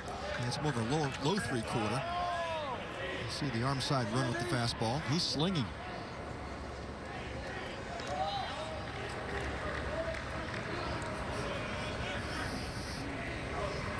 Beck's home run back in the first was his 4th of the year. The Volunteers with 2 today have hit 29 on the season. It's their 11th game. 29. That's impressive. Gets by Polk and goes to the backstop. There was a lot of movement all the way to the screen. Going in as a wild pitch. Just missed wildly with that breaking pitch. And that's where this Tennessee offense just puts so much pressure on the pitching staff. They work these counts. Of course, you're trying to make pitches not out over the plate where they can extend. But you fall behind, this lineup can really take advantage. Drill to the gap in left center field. Treadaway will get there to make the catch to end the inning. Even when Beck was retired, he's hitting bullets. A lot of loud outs. That's been Beck this whole series. Why pay over $100 a month for TV when you can get AT&T Sportsnet with Fubo TV? Get the channels you want with the teams you love for the price that others can't beat. Watch AT&T Sportsnet with Fubo TV. Try free.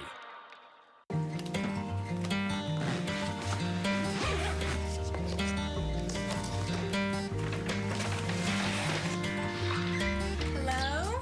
Hey, Maya. How you doing? Come on in.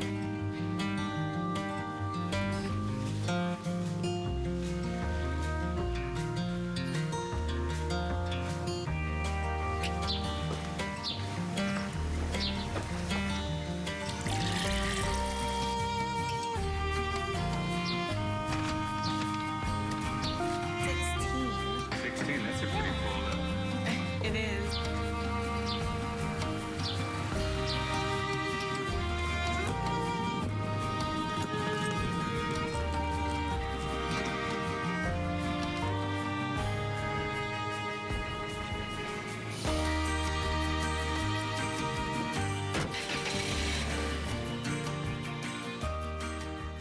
Each week, he takes you around the world for unlimited access to legends. You have done your research. And future legends. You are the first person I chose this.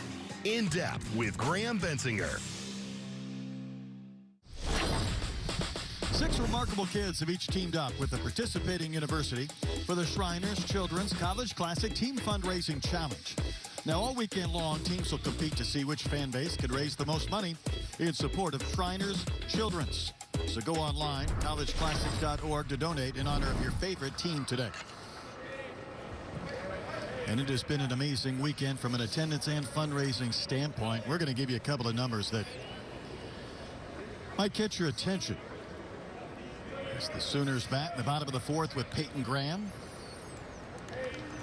Bounced out to third and is only at bat. Drew Beam back to the mound. Talked a lot about that crowd last night. Texas and LSU, 24,787. It was the 7th largest attendance figure for a single day event in NCAA history. How about that? It was the largest single day attendance since a 2017 game between Missouri and Georgia that opened SunTrust Park in Atlanta. In other words, that was the way to kind of work through some of the bugs before the Braves played their game, and the fans turned out in droves, of course, to see it. So that comes with a little bit of a qualifier. In College Classic history, it was the 2nd largest single-day attendance total in the tournament's 22-year history, trailing only Saturday, February 11th, 2006. Now, for many years, 01 to 07, the Saturdays at the College Classic also doubled as Astros Fan Fest.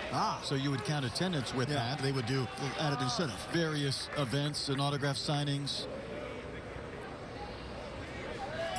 photo opportunities with the players. And by the way, those could be some cold games in mid-February. Oh, man. As Peyton Graham will wave and miss to begin the 4th inning. So yesterday's attendance total was the largest in tournament history since the event split from FanFest in 2008. Yeah, outstanding. Look at that power breaking ball. Drew B might be part of that future FanFest. He keeps throwing like this. He might. He's going to have a chance. Well, that's some amazing numbers, Brett. Even though it was only the 7th largest in college baseball history, I'll make a bet it might have been one of the loudest yesterday. Especially with the roof closed and, you know, those very passionate fan bases, the Longhorns and the Tigers. If there will be 12,264 fans today that come through the gates, it'll be a tournament weekend record. Already there have been more than 41,000 tickets sold. Tournament record, which was also back in 2017, was a little bit under 54,000. Man, outstanding. Well, tip of the hat to college baseball fans, just baseball fans in general. I think you kind of pile on what's happened with COVID here last couple of years, and then, Brett, just the excitement around college baseball. Now college baseball, the focus in this sport, and it has made for just an outstanding record-breaking weekend. Completely agree. And Jackson Nicholas down on strikes. Another K for Drew Beam, his 4th. I'm curious about the top 10 regular season attendance, dates and opponents Back in 2004, this was at Petco Park, so I'm guessing this is when they opened Petco. Again, you have that dry run, that rehearsal game, but you open it up and fans come out because they want to see the stadium and be the first to go through the gates. As Blake Robertson fouls one back. But the Houston Cougars and San Diego State played at Petco and drew 40,106 fans. Man. What was the incentive for that one? That had to be something behind just it. see the park, I'm guessing, right? See, the see opening of Petco? the park. That's right, yeah. And then that Missouri-Georgia game we talked about in 2017, they had 33,000 there. Yeah. To see the Dogs and the Tigers. Well, you open up a new facility, and yeah, the fans certainly want to see it. How about this one, though? In 2002, LSU and Tulane played at the Superdome in New Orleans, and they drew 27,000. Wow. How about Drew Beam? He wants me to shut up. That's 3 strikeouts and a perfect inning. Oh, man. Drew Beam has it going for the Volunteers. They're up by 5, and Drew Beam is in total control. Watch me. Watch me pirouette with style and grace. An open floor of inspiration. This is my place. 5 positions to start, leotard and tights. A story through movement, under music and lights. Straight and tall, they promised I'd stand. I'm a ballerina who twirls like the blades of a fan. Watch me. Innovative scoliosis treatment at Shriners Children's. The most amazing care anywhere. Step up to the plate and join the official kids club of the Houston Astros. Presented by HEB. Children 12 and under will receive 4 tickets to a select Astros game, a jersey, drawstring bag, a hat, and lanyard, as well as the opportunity to be selected for exclusive events during the year. All for only $30. You can become a Buddies member today by visiting astros.com/buddies.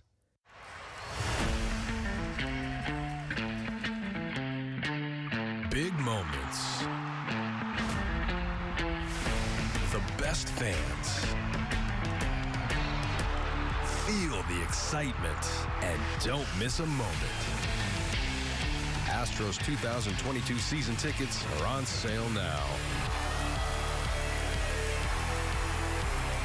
Astros.com/season tickets. Coverage of the Shriners Children's College Classic is brought to you by Electronic Merchant Systems. Payment processing solutions for all your business needs.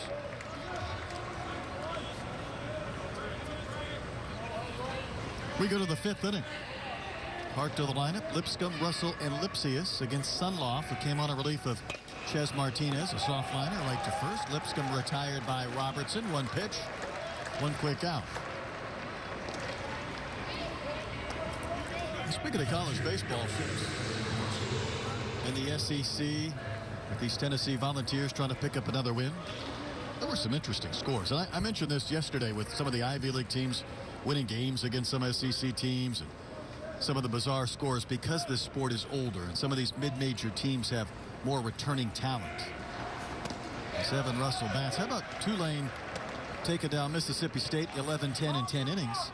And UCF and Ole Miss played 12 innings, UCF winning 1-0. Wow, in Oxford. That's a duel. Yeah.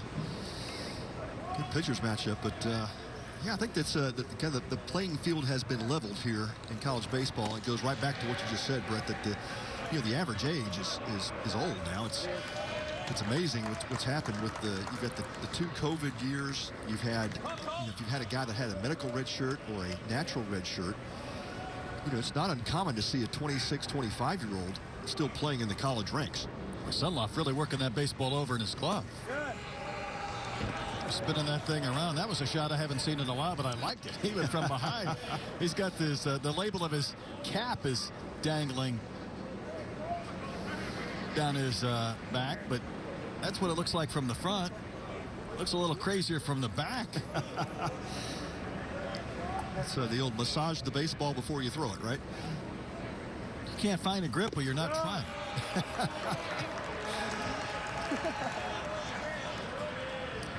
I think the difference, though, you see a lot of upsets midweek.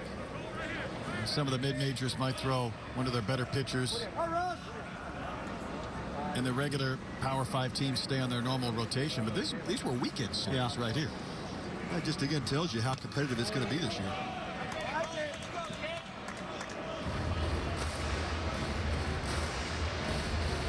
3 balls and 2 strikes. Evan Russell struck out line to left, facing Sunlaw for the first time, and he gives a lot to look at. And Russell's put together a pretty solid weekend for himself.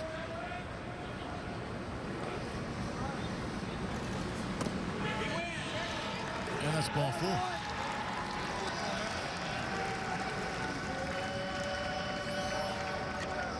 Base runner for the Volunteers here in the 5th.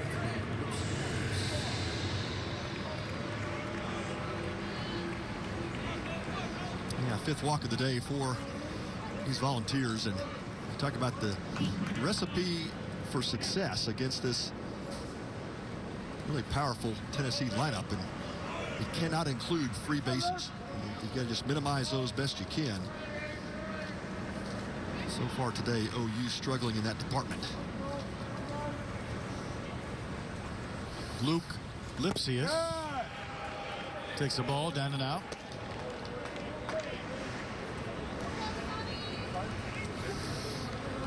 Lipsius has already graduated with a degree in aerospace engineering. This is 6th year in the program.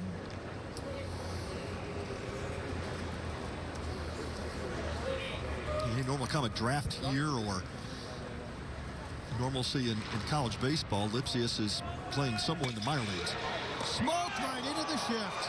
Graham with the catch, and he just about had a double play, but he misfired on the throw back to first. Lipsius thinking, my goodness, what do I have to do? He just blistered a line drive headed towards center, but Graham made the leaping catch, and then he couldn't make the throw around the base runner. And that's where the defensive shift worked in favor of the Sooners. You had Peyton Graham playing almost dead behind second base, and off the bat, that looked like a for sure single to center field, and certainly that was the same thought Evan Russell had, and he looked up and Graham's cutting across, and unfortunately for he and the Sooners, not able to complete the double play. Have a day, Christian Moore. He's doubled and he's homered, and we'll show you that homer in a second because it is worth revisiting. If Sunlaw pitches, there he goes. Pitches high, throw down to second base. Well, we'll save that for next inning. Evan Russell out trying to steal. Well, they have a challenge here. Let's stay here and see if they do. Indeed, Tony Vitello out in the Tennessee dugout. He does want to take a look at that. So I think he's saying, I'm safe. Evan Russell immediately popped up and thought that tag, it was a swing tag. You saw that left arm come up, right arm underneath the tag, and we'll have to take a look at this before we call it an inning. I think we should just review every stolen base attempt from here on out in the game of college baseball, and we'll save everybody's challenges for plays on the bases or fair or foul. Yeah, there's just a lot to take a look at when you're a second base umpire on a stolen base attempt. You can see there the slide, the right arm coming up. Boy, it sure appears like that left hand got in there. Outstanding slide by the Volunteer catcher, Evan Russell, on the stolen base attempt. And watch him start to the front of the base, and then he's going to try and contort his body to get to the back end with that right hand. Yeah, watch the left side pop up, and that's a great swim move. Yeah, it sure was a great swim move, and that tag hits him on the chest. We can clearly see there. So if that right hand is on the bag, which it certainly appeared to us on first replay.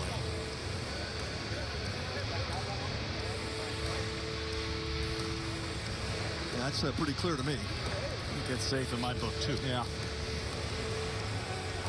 Been a pretty fortunate trip around the bases for Russell. He should have been doubled off first. That's right. The throw allowed him to stay, and then he was rung up at second base, and replay might put him back out there. Yeah. Christian Moore with that fake bunt attempt, and they have just upset the timing a bit of the Sooner catcher Hudson Polk.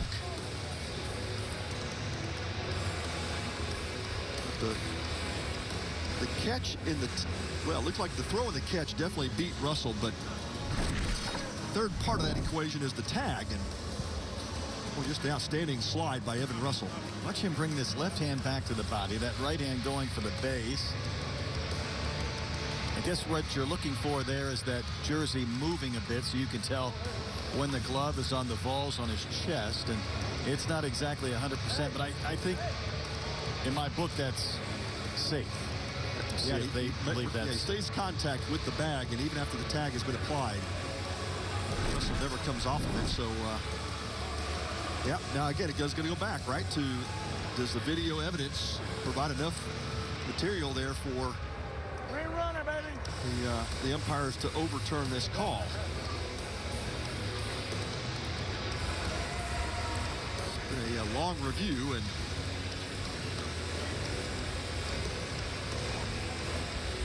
I'm still going to stick with my original premise. I think it's going to get overturned. Don't change now. I don't want you to talk yourself out of your initial thought. Well, it'll be the second one overturned if it is. Yep, there it is. That's the call. So, second time today a call has been overturned at second base. Total credit to Evan Russell. I think that's Luke Bonfield right there, former Arkansas Razorback, who was recruited by Tony V to Fayetteville and was part of that team in 2018 that came so close to winning a national championship. See these guys in a different color scheme. It throws you off a little bit, didn't it? It does. Well, Christian Moore has another chance. He has doubled. He has homered. Takes a big swing and a miss here. Fastball at 90. Coming down and in. We're not able to catch up.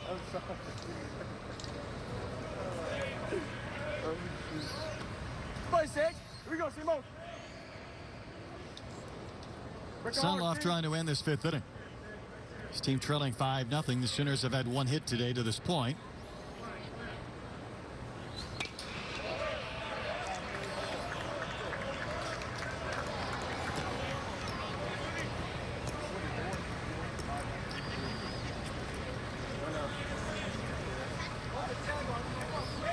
Sunloft gets out of this inning. That's going to be maybe the key for Sooner pitchers going forward. Just have the tag hanging off the back of your hat.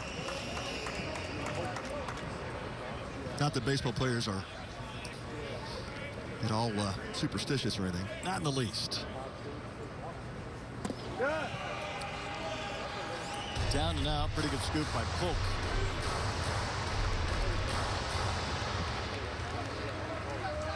Come on, Steve. Come on, Steve. Pop, Polk, get right here, kid. Pop, Polk.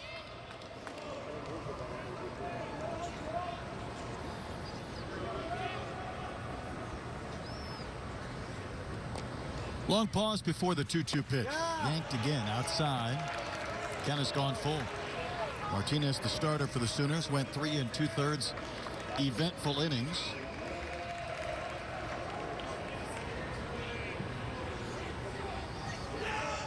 Sunloft has stayed hard during this sequence. See if he comes back with the fastball. 3-2.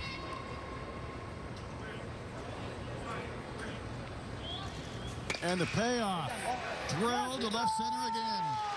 Christian Moore has done some damage today. His third hit, his third run batted in. How about Tony V putting this guy in the starting lineup and just watching him rake? Man, you lose Drew Gilbert out of your lineup. You always look down the bench and say, who's that next guy up? And certainly Tony V turned to Christian Moore, and he has done an incredible job today. Only a triple now away from the cycle. And we're only in the fifth inning. It's like how you think. Might see Moore having a couple more at-bats.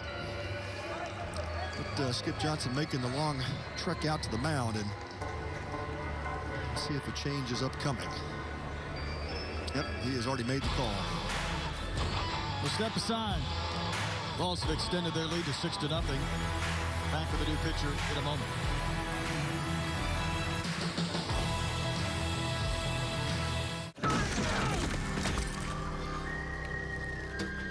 Making friends again, Billy? I like to keep my enemies close.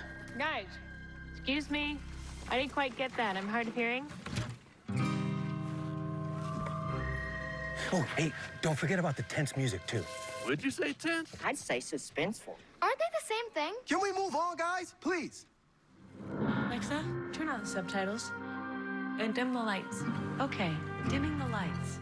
I'm over comedy. I just want to get in more dramatic roles. Eric, you don't have any dramatic work to show them. Yeah, but I got the new Galaxy S22 Ultra on Verizon 5G Ultra Wideband. It's got amazing video on a crazy fast network. I can film whatever I want. Can you cry on command? No, but I can download the notebook really fast.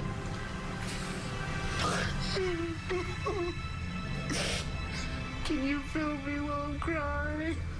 Now at Verizon, buy the Galaxy S22 Ultra and get the S22 Plus on us. 5G ultra wideband now in many more cities. It's Ford Truck Month, Texas. With new inventory arriving daily, it's time to get after it in a Ford F-150 and the Ford Ranger. Stop by your Texas Ford dealer today and let us help you custom order your truck your way. Then we'll get after building. It's Ford Truck Month. Visit your best in Texas Ford dealer today. Place a new retail order and get a Ford F-150 with $2,000 bonus cash plus complimentary maintenance at your best in Texas Ford dealer. Astros mini plans are the perfect way to watch the season with the flexibility you want. So catch the biggest matchups, collect every bobblehead, or start every weekend with Friday night fireworks. There's a mini plan for you. Visit Astros.com/ticket plans to find your tickets today. Sooners have a new left-hander coming out of their bullpen. Yeah, this is sophomore Carter Campbell, 6'2" left-hander from Keller, Texas, via Western Oklahoma State College, making his 5th appearance on the season.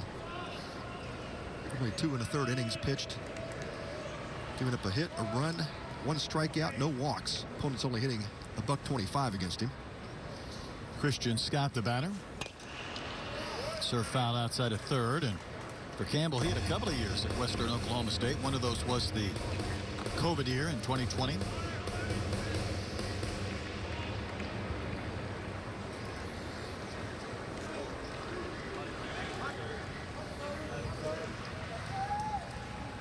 Tennessee has scored in 4 of the 5 innings to this point. 6-0 advantage. Big rip and a miss by Scott. That breaking pitch coming in at 78. Fastball previous pitch was 89.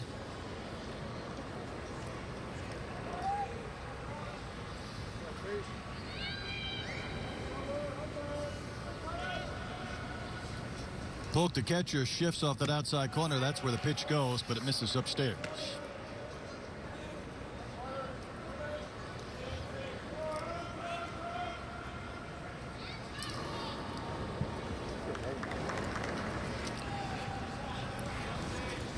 Christian Scott, the senior, had the homer yesterday into the Crawford boxes.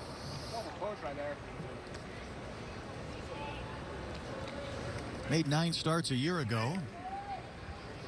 Had 12 hits on the season.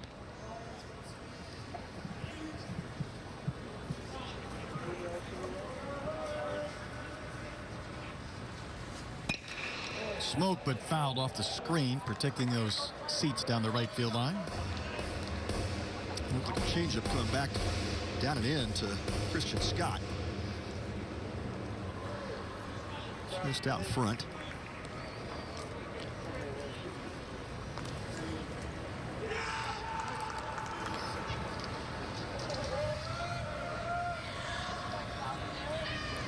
Scott bats 8th in this Volunteers lineup. He's hitting for the 3rd time. Oklahoma's cleanup hitter hasn't batted twice yet.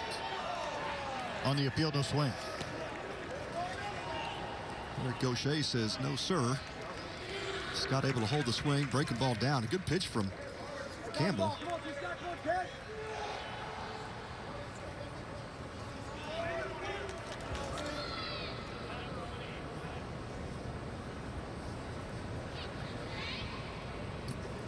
Sooners still searching for that final out.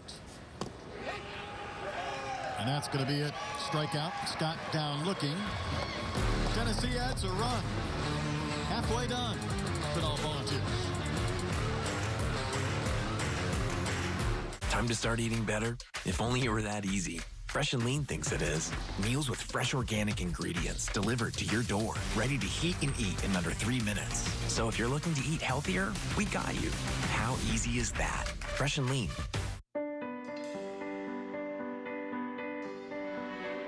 Today we're at the University of Tennessee. Honored to have one of our Shrine patients, Elliot, here with us. He's a patient at our Greenville Hospital. We found out he had arthrogryposis in utero, so we sought out some arthrogryposis specialists. It was a really hard road. We went straight to Shriners. We had already lined that up. Arthrogryposis is a rare congenital condition. His hands and his feet are contracted. They have decreased muscle strength. Anytime you catch yourself caught up in your ego, you realize it's more than just about you. It's your teammates, and Elliot's one of those for us. Elliot's an active guy, and he's looking to get in the weight room and do things. So he's throwing the baseball around out on the field. It's a special person that we're adding to our team. Shriners Hospitals for Children provides all this wraparound care to families regardless of their ability to pay. We've been doing it for over 100 years. We have treated over 1.5 million children since 1922. If you know that guy with the hat, he's, I think, the Shriners. Yeah, I love him.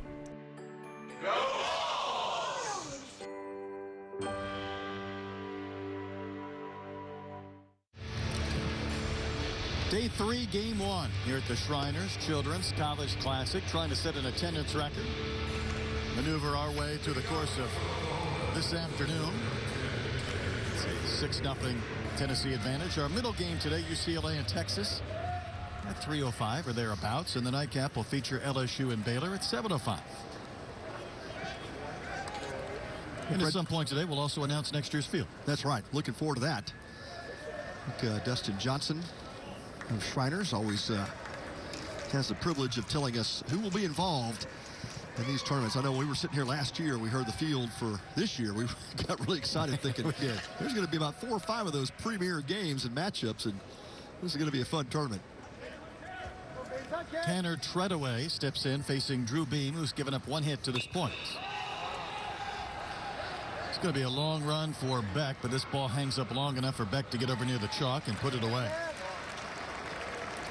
Blake Robertson singled in the first, and he was out trying to steal to end the inning, and he's been the only Sooner to get a base hit off Drew Beam. And give us a recap on this guy, what he has done so well today. It's been fun to watch. Yeah, it really has. And you talk about what Tony Vitello is looking for to kind of cobble together his staff. He's obviously got his Friday night guy is set. We look back at what Chase Burns did against Texas and held his own 5 innings and he gave up a run. We thought we got hit by a pitch right there, and I think it was called a strike. Got to see that one again. How about that? Jimmy Crooks. Did he lean into this pitch? Yeah, let's see what happens here. He's got the gear on, right? And nope, not sure what happened. Oh, it's a swing. He offered. Yeah. But did the ball hit him on it? Did it skip up off that shoe? It did. He swung at it. That ball hit the back of his foot, so it does go down as a strike. And then he gets the base hit. I'm just about to tell you that Drew Beam has just been outstanding, mixing up 3 pitches, moving the ball up and down, in and out with his fastball. And you go back to Brett, what Skip Johnson told us. In baseball, when you try too hard, that's when you fail. You get a couple of losses here at the big league ball yard and here in Minute Maid, and boy, it seems that lineup for OU is just really pressing, just trying too hard at times. No, I would agree, and I think it makes perfect sense. Cade Horton lifts one a mile in the air in foul territory. Who wants it? That hit the rafter. It did. Didn't it? It's got to be a foul ball. Yeah.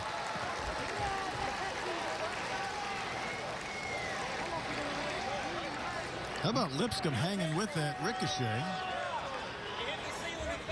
Now, I think if it hits the rafters in foul territory, it goes down as a foul ball. Right. If it hits in fair territory, you play it. That's and obviously that is extremely limited because of the higher beams in fair territory. But I was surprised none of the 4 umpires made that indication. So again, it pretty clearly hit something because you saw, if nothing else, you saw the movement of Lipscomb having to come racing in. No doubt.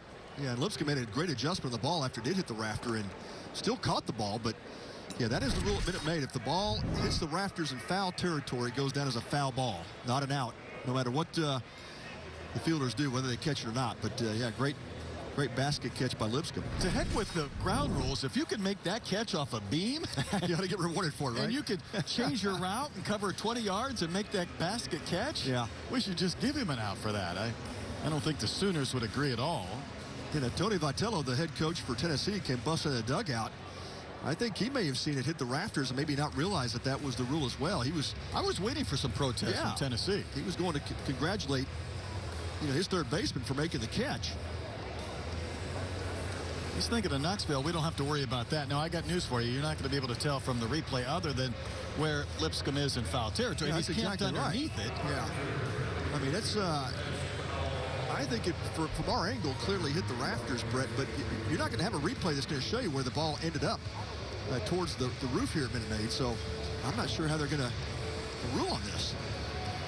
This may be the one time when you use replay where common sense is going to have to come in rather than undisputable video evidence. Well, but the problem is you'd say that, right? But how many times have we said just use common sense in that play? Now, the video replay rule states that you have to have evidence to suggest that play gets overturned. But yeah, it's no doubt, Brett, the way Lipscomb was going back on the ball, then comes running. I mean, he busted it in to catch that, so that ball definitely changed directions. I think the Sooners would have an even better view on that. I don't believe they have any video evidence to show the ball hitting the roof. And that's the problem. The umpiring crew has to see that. And so no further protest, say, from Oklahoma, even after Cade Horton has been called out.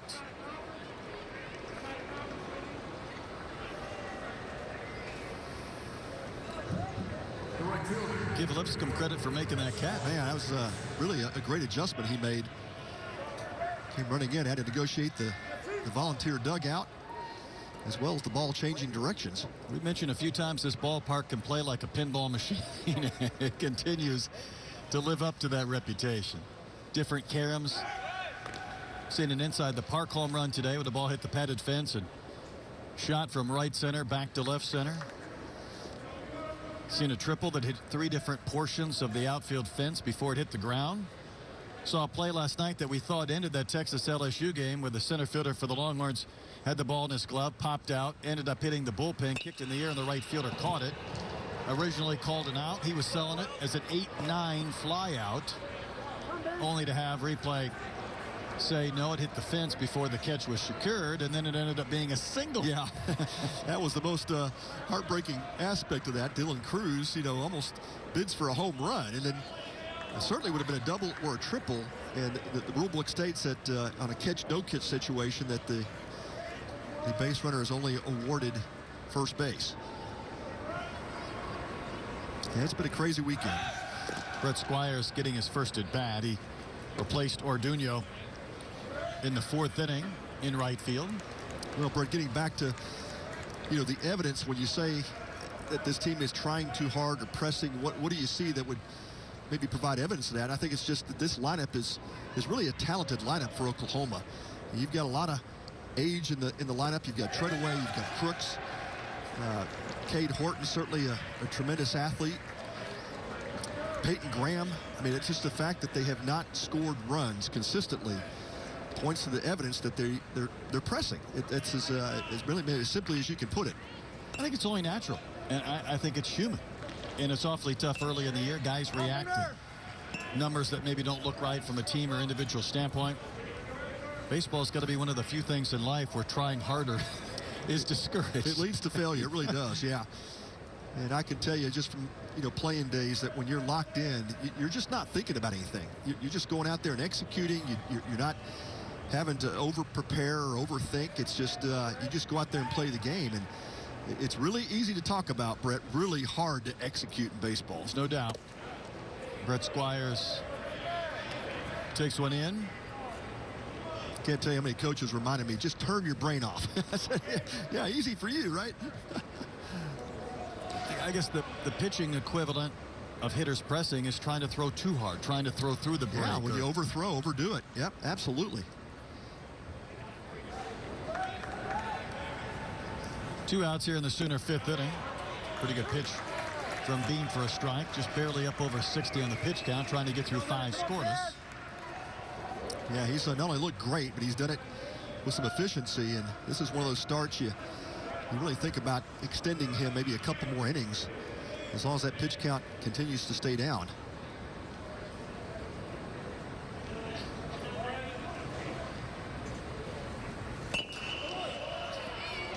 Foul outside of first.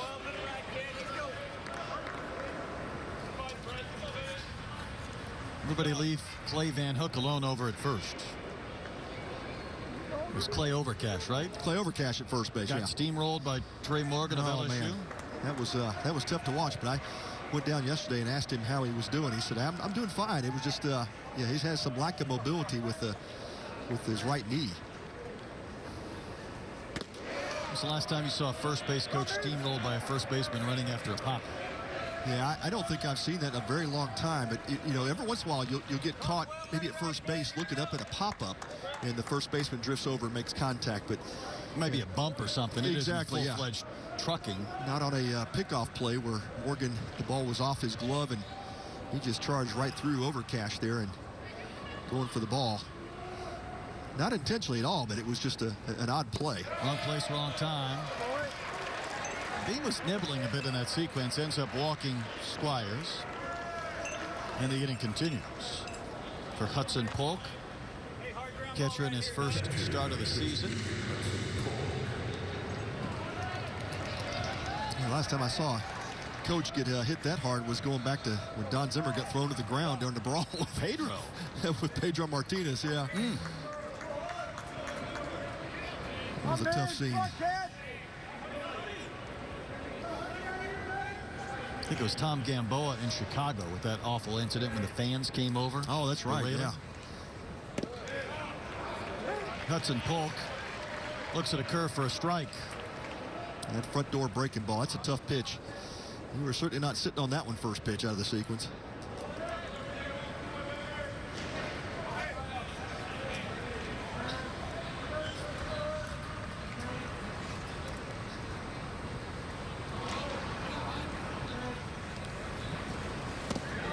Quickly, 0-2.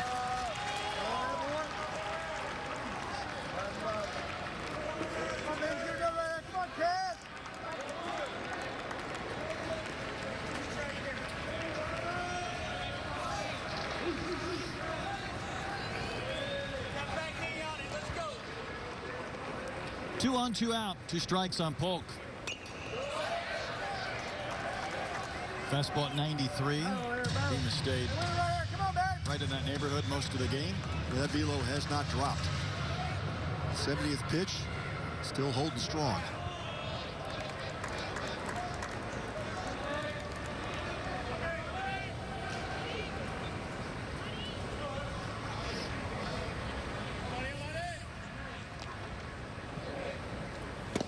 Rip and a miss.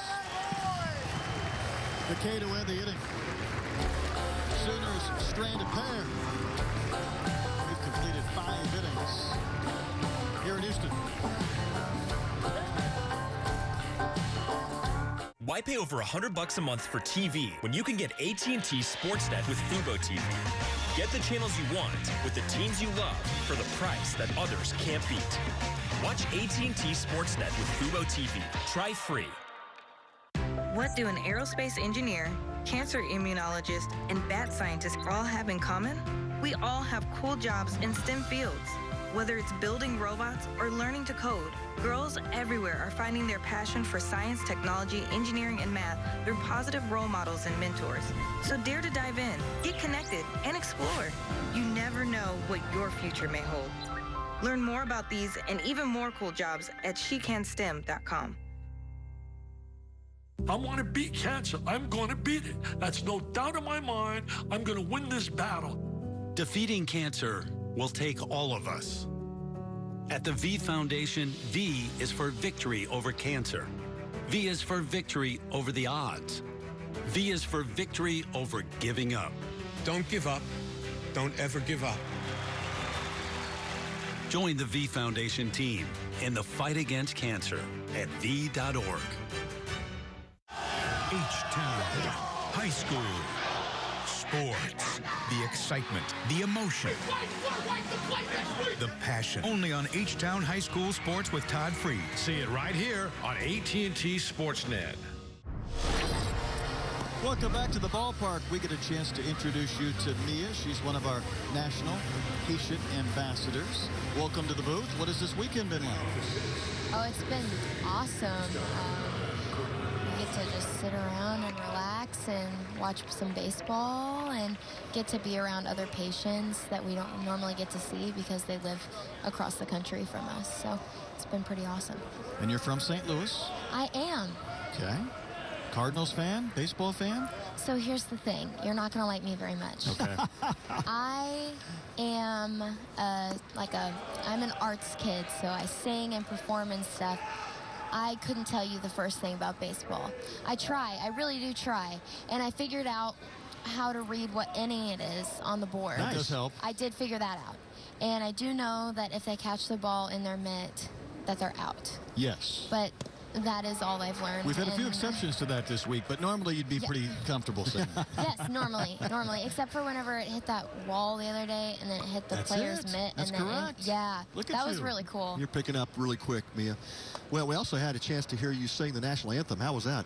It was awesome. I love whenever I get an opportunity to do that because it makes me feel like I have like a purpose that I can serve and give back in some way. So being able to sing, and whenever I've done it at like events like these, or like whenever I do it in commercials and stuff for Shriners, it always makes me feel really good I can help in some way. Well, I think you've certainly had a purpose being a patient ambassador. It's something that keeps you busy and spreading the word about Shriners, not only encouraging people to understand it and possibly donate, but also patients and prospective patients and their families. Sure. I mean, I've been part of the Patient Ambassador program since it was created. I think it started in St. Louis whenever I was a patient, and I was about 4 or 5 years old when I got inducted into the program. And it's been nothing but great ever since. We've gone to Busch Stadium quite a few times. The players from the Cardinals team come to the St. Louis hospital a lot, or they did before COVID. So it's awesome that we have people around us that are willing to do some outreach with us and come and interact with our patients, and being able to travel and interact with patients from local hospitals as well and introduce them to the National Ambassador Program is pretty cool. That's why I asked you about being a Cardinals fan, because it's hard to grow up in St. Louis and not be around the Cardinals. That's such a fabric of the community. So it's great to see the players participating and helping out at the hospital. Yeah, I've met them, different ones, tons of times. They've signed balls for me tons of times. I threw out the first pitch a couple months ago at a game there. I've done it a couple times throughout the years. They've let us sit in suites and free tickets and everything. They're huge supporters of Shriners. They're an awesome team. Lawson will smoke one into center for a base hit, leading off the top of the 6th inning. Well, Mia, tell us your story. How did you get involved with Shriners? So whenever I was born with scoliosis, but about 6 months old, my mom noticed I had a curvature. She could feel it whenever she was holding me.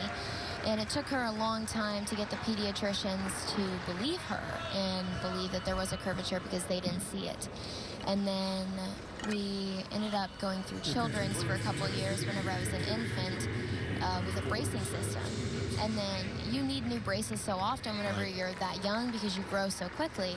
And my mom was trying to get a new brace for me when I was about 2-ish years old, and she fought on the phone with United Healthcare forever because they kept saying it was cosmetic, but I needed a brace. My curvature was just growing so quickly. So we ended up getting referred to Shriners because at the time you needed a Shriner to sponsor you, and we had a family friend who was a Shriner, so he got us in the door, and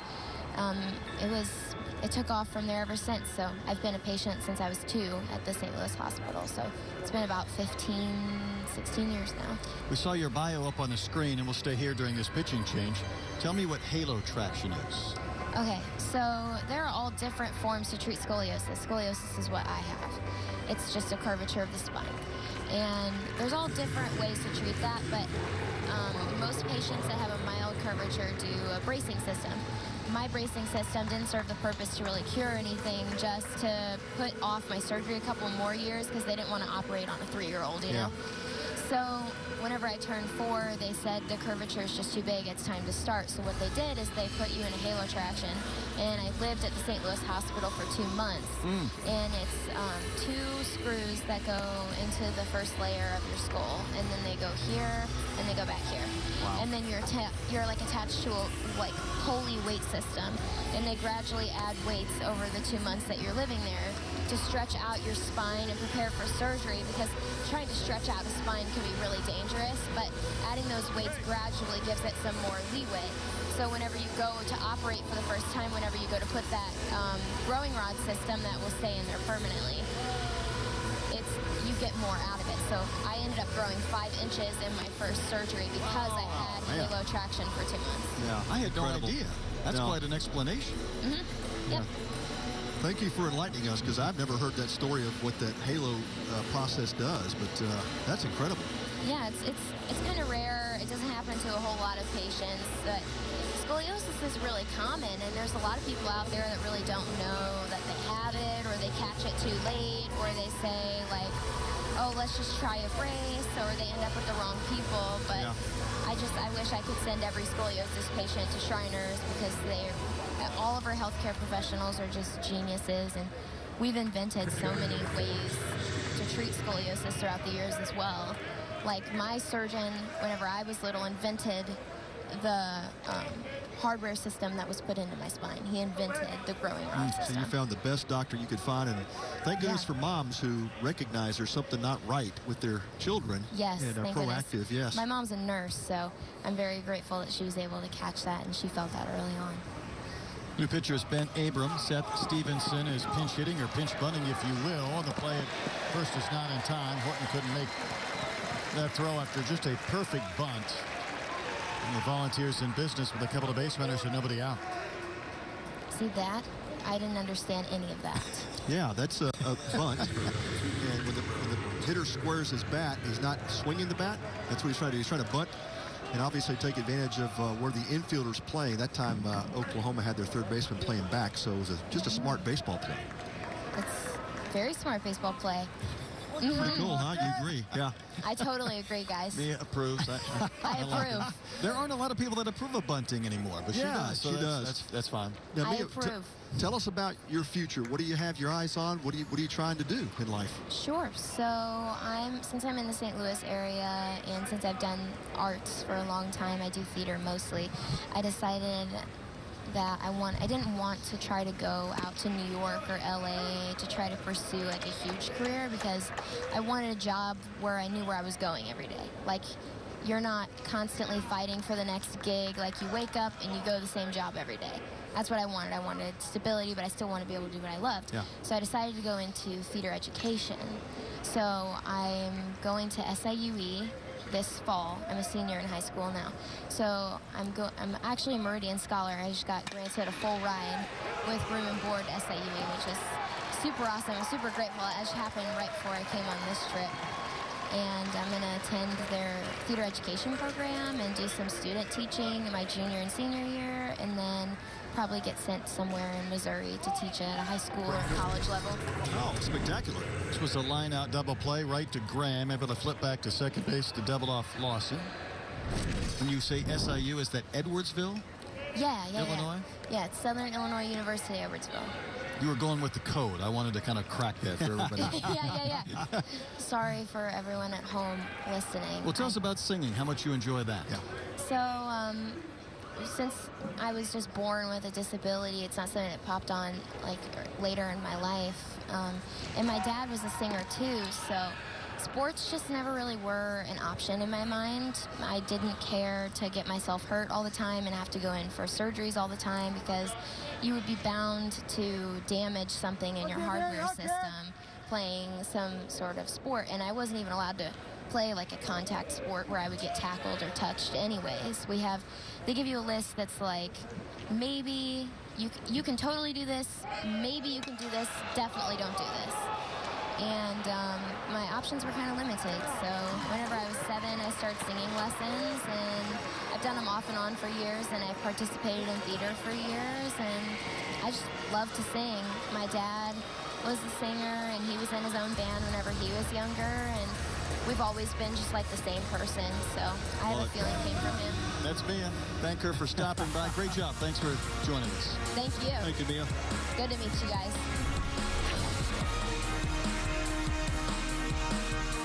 Watch Watch me pirouette with style and grace. Watch me roam, discover, explore. I feel pretty. I must be a star.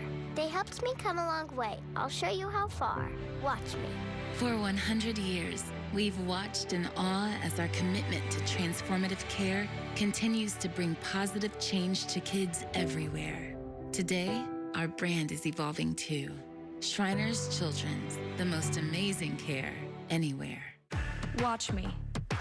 Here I stand on my own 2 feet. Jump shot intact, here to compete. Skilled hands were there to mend the bone. From loving halls that brought me home. My world stopped with a drive through the lane. Now give me the ball. You'll remember my name. Watch me. Orthopedic excellence at Shriners Children's. The most amazing care anywhere. In the last year, there was a victim of identity theft every 3 seconds. Could it happen to you?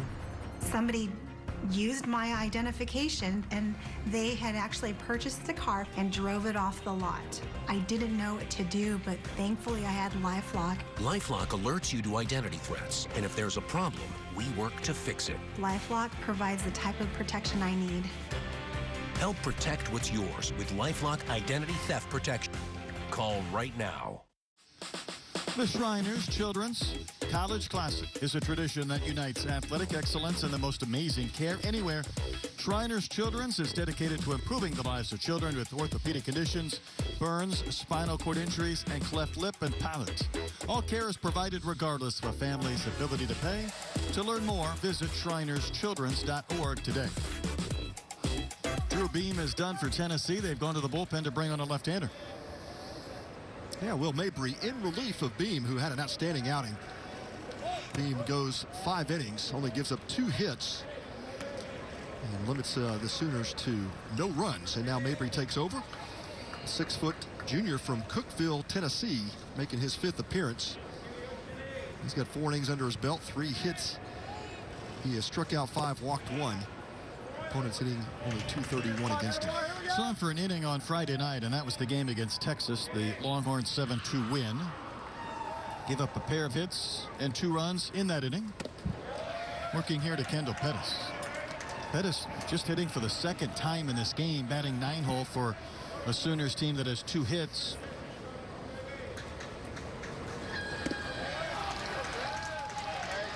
And it's 3-1. Yeah, Drew Beam exits the game only facing 2 hitters over the minimum. He gave up a couple of hits, a walk, hit batter, but also had a pickoff play, and maybe he starts off his appearance with a walk.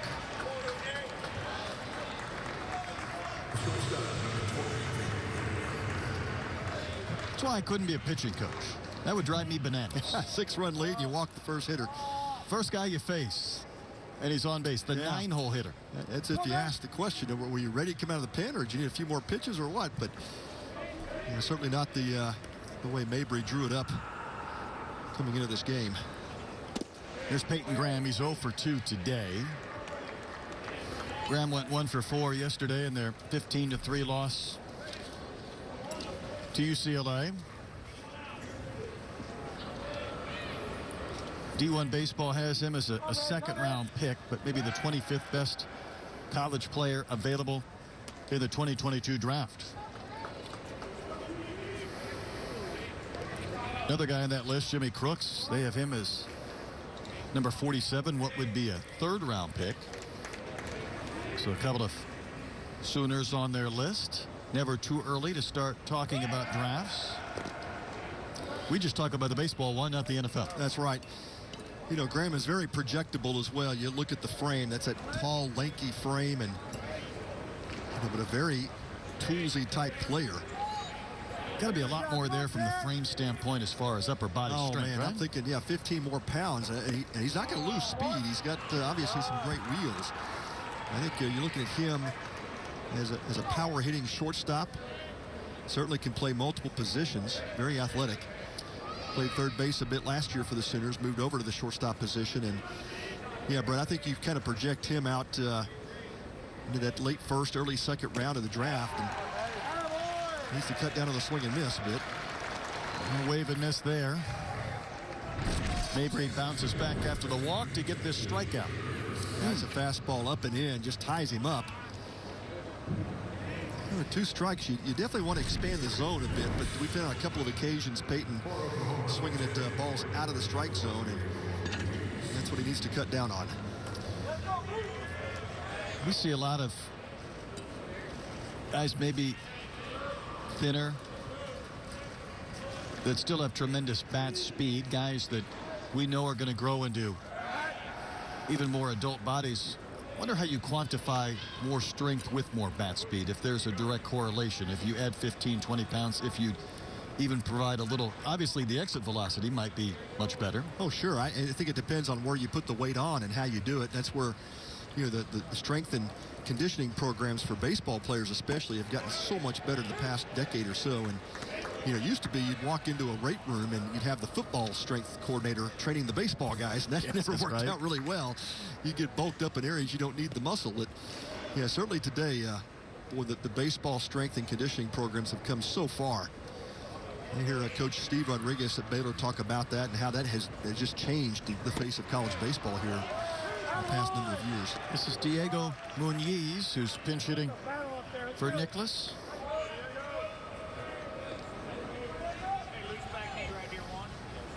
Couple of quick strikes up on the scoreboard.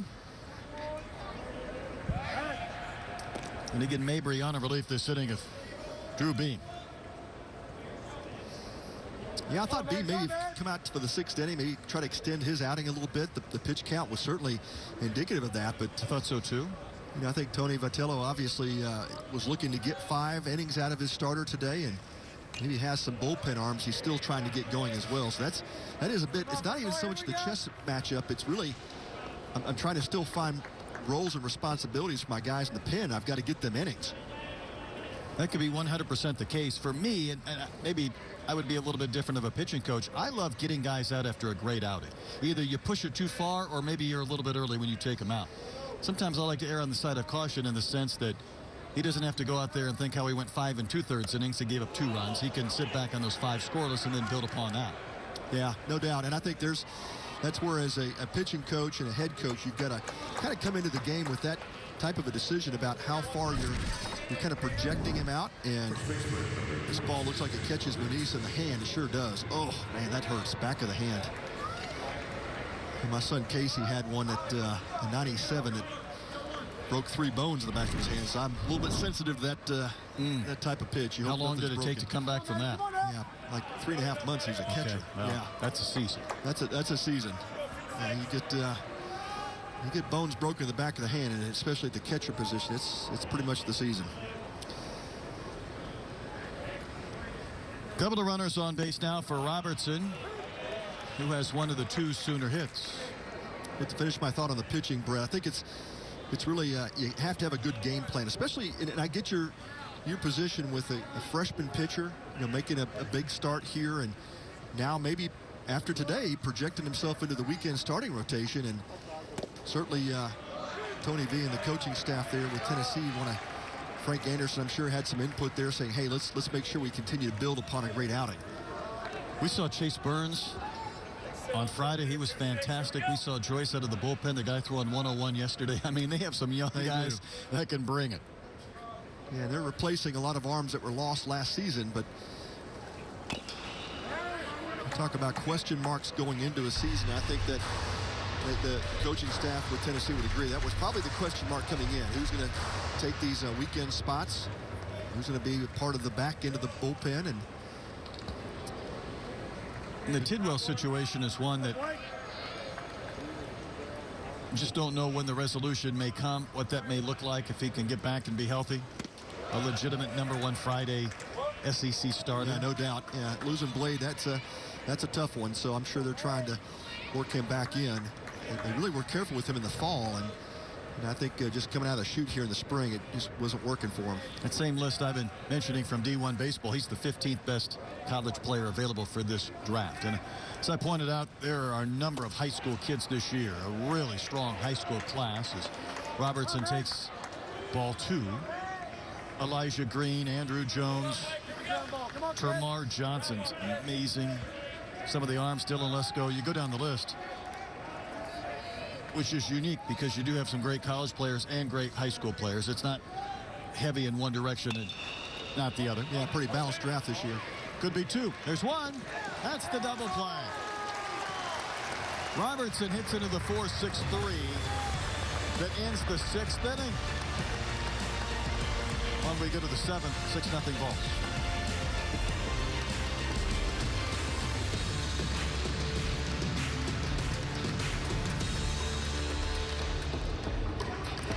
Time to start eating better? If only it were that easy. Fresh and Lean thinks it is.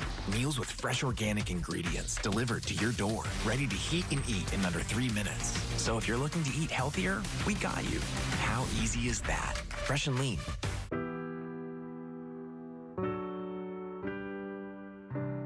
It's my pleasure to introduce Brendan, the Shriner patient, and car racer, wrestler. Yep. What else? That's about it. Extraordinaire. July 3rd of 2008, and it was just a normal day for us. Me, my brother, and little sister were out riding on a lawnmower, and my sister fell off the front side, and I grabbed her and picked her back up and put my foot down at the same time, and it actually amputated my foot off there. Shriners have helped me to where I've had almost a new leg every 6 to 7 months, just depending on how I grew that year. My first question in the hospital to my doctor was, when can I race again? The Shriners, they helped me, they got me a leg built, and that made a big difference. It made me to where I could drive more normal. How he persevered through the things and the trauma through his life. It shows you what Shriner's about all the things that they do to help young kids. The Shriners, they give you hope, make you feel like everything's gonna be all right, and that's what we need more in this world.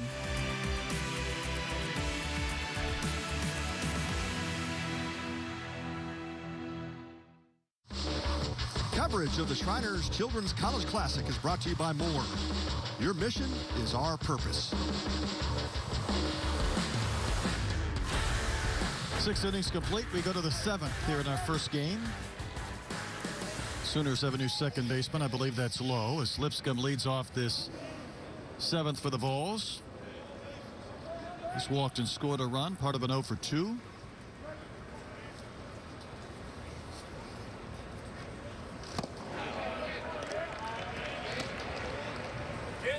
A little bit earlier than years past, we do have the field for next year's Shriners Children's College Classic.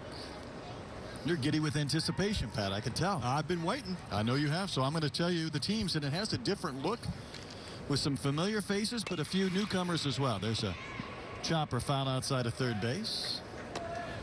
Excited to see it. TCU, no stranger to Houston. Good to have the Horned Frogs coming back next year. You bet. And looking like they're going to be maybe top quarter of the Big 12, looking for a big year. And Texas A&M. It's good to have the Aggies here on a regular basis. 90 miles away. I feel like I'm doing an unveil of a bracket or something right now. So we got the Big 12 and SEC so far. Texas Tech. Tim Tadlock of the Red Raiders will be here. Baseball powerhouse at Lubbock. Been a few years since the Rice Owls have been here. Rice Local will be favorite. here. There you go. Jose Cruz Jr. taking over. Trying to rebuild that program. Harvard swept them yesterday in a twin bill, but Jose will have that program on the rise. Lipscomb shoots one out to left. Pettis, with plenty of room, will make the catch. How about the Louisville Cardinals? 5-time College World Series team coming to Come on Houston. down. Yeah, I haven't seen them in a while. And the Michigan Wolverines. Eric Bakich, one of my favorite coaches in college baseball. Hail to the victors. Great field. I love it. It's a little bit different. We usually have some of these conference matchups, or we have the local flair, and it's great to have Rice back in it next year, but there's some great clubs coming in. Evan Russell drives one to right center field, hit well. It'll stay in the yard. It takes a bounce, kicks up off the fence. Treadaway's going to play it back in. Russell's not going to stop at second, going for 3, and he's got the triple.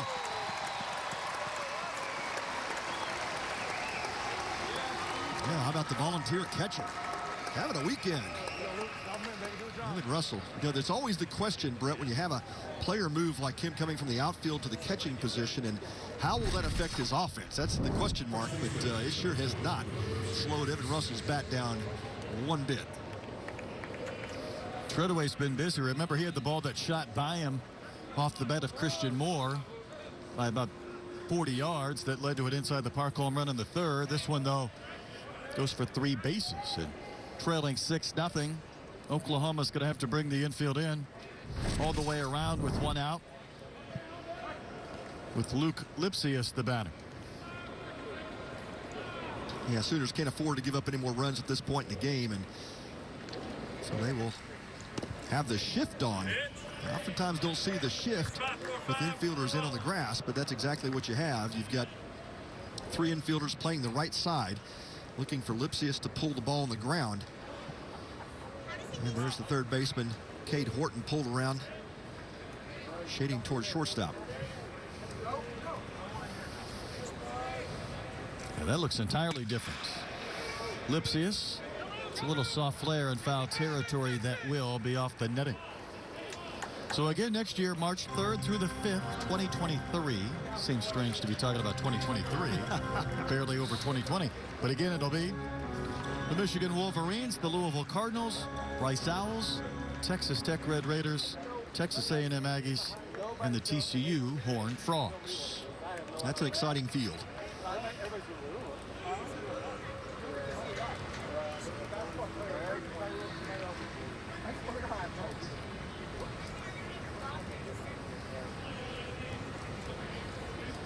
Ball and a strike to Lipsius. Smoked a line drive that was caught up the middle his last time in. That finished on his back foot.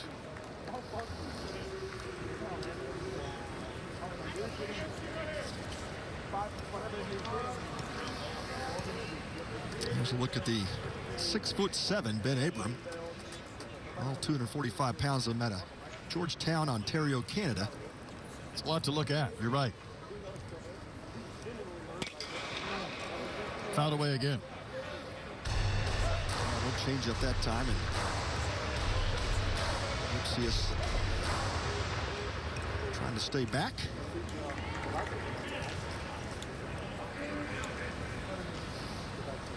Yeah, 6'7" frame of Abram, and you know, fastball not super overpowering, at low 90s.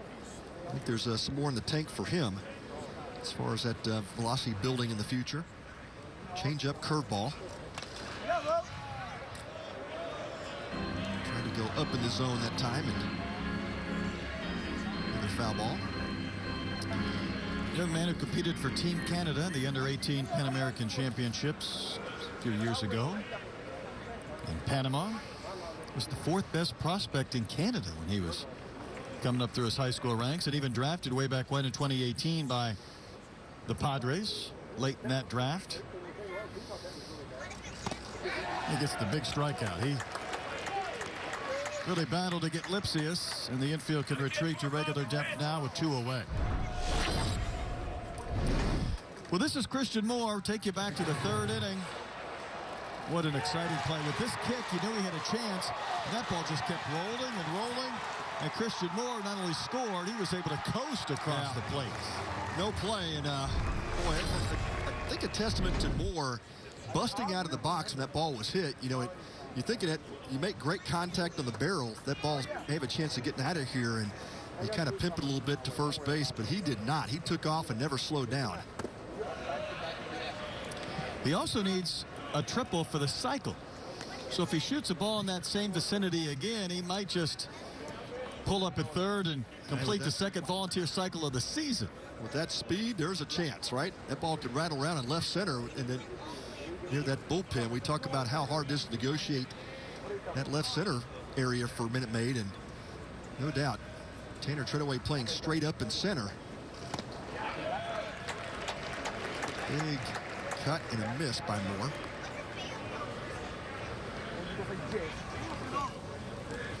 Brooklyn, New York native, Christian Moore.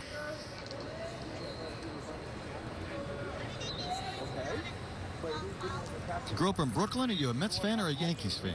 That's the question. He could say neither. I doubt it. Big time pop up to shallow right center. There are 3 Sooners converging. Someone's got to call it. Treadaway will. He'll make the catch. It'll end the inning. We're going to stretch him out at Minute Maid. 6-0 Bulls. Why pay over $100 a month for TV when you can get AT&T Sportsnet with Fubo TV? Get the channels you want with the teams you love for the price that others can't beat. Watch AT&T Sportsnet with Fubo TV. Try free.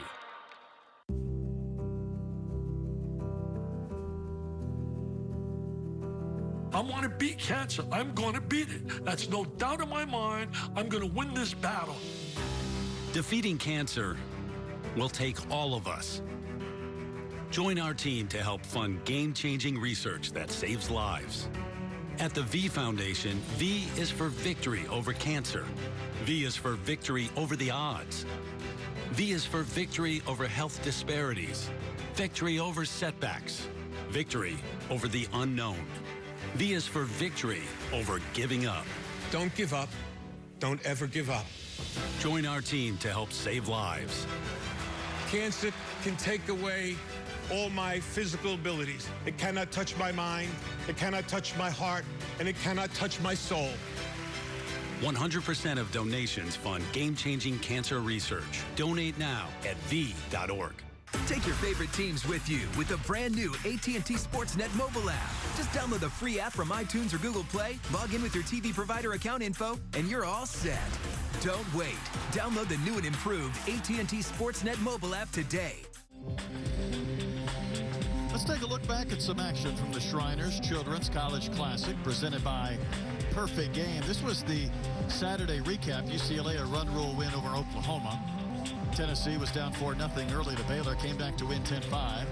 The nightcap was a fun one with that massive crowd. Texas enjoyed it more than LSU, part of a 6-1 win. So those are your scores. Thanks to Perfect Game for support of Shriners Children's Team Captains Program, and also a host this week to the PG Houston Super Regional NIT going on in the northern suburbs to the tune of about 1,000 teams. So it's been a massive week of baseball. New pitcher in the game for the Vols. Yeah, meet Mark McLaughlin now. Second time in the tournament he's getting an appearance. Had one the other night against Texas, won an inning. Only got up a hit. Pretty clean for him, but 3 innings total in the season. A couple of hits, 8 strikeouts, no walks. Opponents hitting 182, and McLaughlin, one of those high 3/4 slot guys that sits 90-91. Has seen the fastball as high as 93. A really good curveball, high spin rate on that breaking pitch.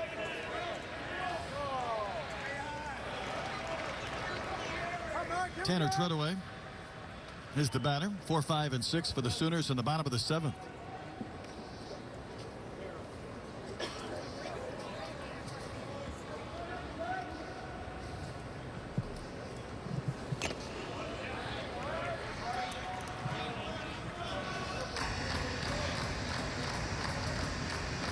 Russell taking that foul ball off the mask, and Michael Banks was going to quickly give him some time to catch his breath, and Russell says, nope, I'm good. Let's keep it going.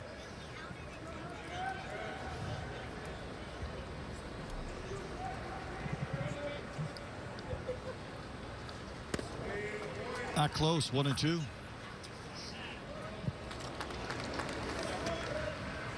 Treadaway 3 for 8 in this classic coming into today, but 0 for 2 in this game.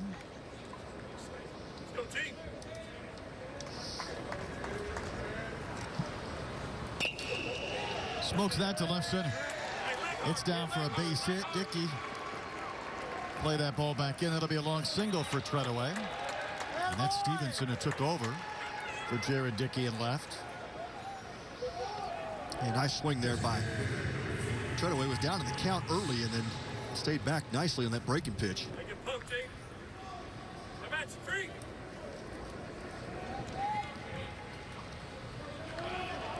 And it brings up Jimmy Crooks. He singled back in the 5th inning. 8 hits on the young season.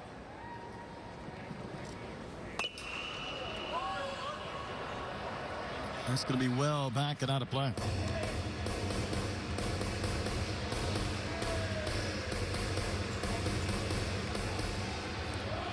back to that Sooner middle of the order. We've made the point that this middle three has got to start producing for the Sooners. If they're going to break out of this inconsistency on offense, it's going to be those three that really get things going.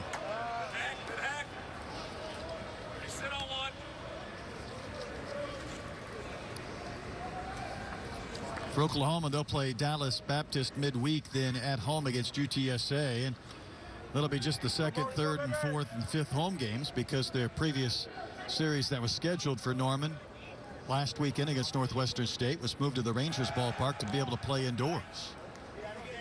A nice long homestand. DBU, UTSA for 3, Air Force for 2, and then New Orleans for 3. So a chance to hit a lot at home and try and find a few answers.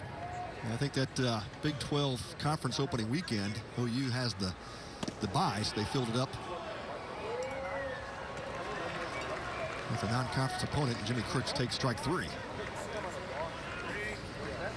First out of the inning.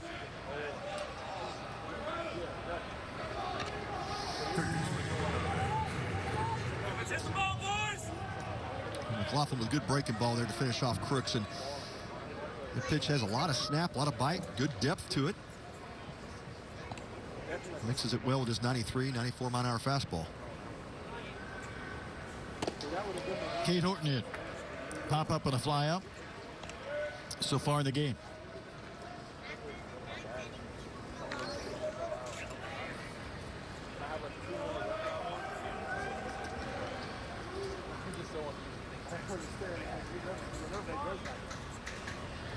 Volunteers have used 3 pitchers. Bean had the 5 scoreless to start.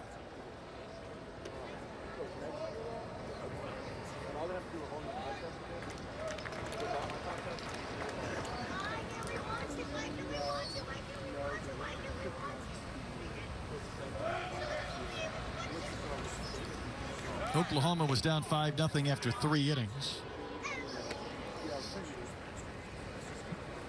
Well, decent chance we could see the Sooner third baseman, now hitter, Cade Horton, on the mound. Got a power arm and still trying to get mound ready from coming off of surgery. And Skip Johnson has mentioned his name a couple of times as a potential weekend starter once they get him going. But today called upon at third base. He's had a slow start offensively for the Sooners. Be fun to see him on the mound. Man, we see some rockets from third base off his arm. I feel like we're entering an era where we're seeing every team, or a lot of teams, with 1 or 2 two-way players now. Yeah, we are. It certainly is not the anomaly in college baseball where it once was. And take you back to my days in college, I remember John Olerud was one of the first ones I ever saw at that level. And Olerud was equally as good in college pitching as he was hitting, and obviously ended up becoming a tremendous big league hitter, an all-star first baseman for Toronto. But yeah, but it's much more commonplace today, Brett, no doubt.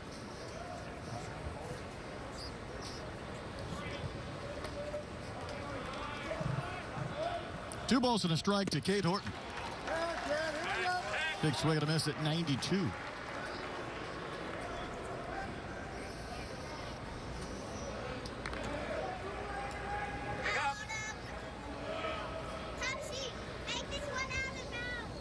Seen a handful over the years. Brendan McKay of Louisville comes to mind. Yeah, he was a good one. A lot of power. Good swing it. Big rip and a miss. So McLaughlin, after the leadoff single, has struck out the next 2 he's faced. Yeah, Horton goes chasing that high fastball and just above his hands. Hard pitch to catch up with. Oh, coming inside off the arm side runner McLaughlin.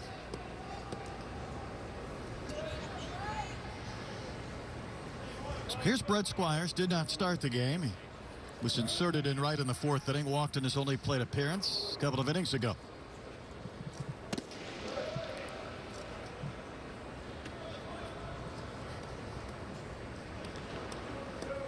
6 runs on 9 hits for the Volunteers. No runs on 3 hits for the Oklahoma Sooners.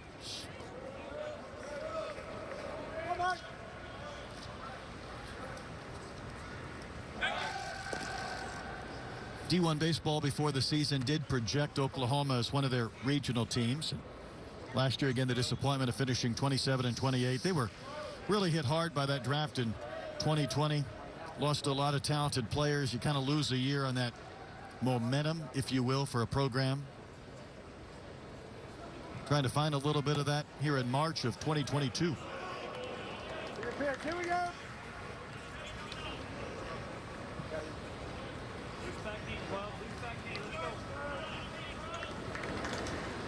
Oklahoma believes there's really 4 seasons. We talked about their absolutes yesterday, and let Skip Johnson explain that on some sound bites. It's a big swing and a miss. You have the evaluation season, the competitive season, the off season, and then the conditioning season. That's right. Pretty good cycle. It does pretty much go by those seasons, right?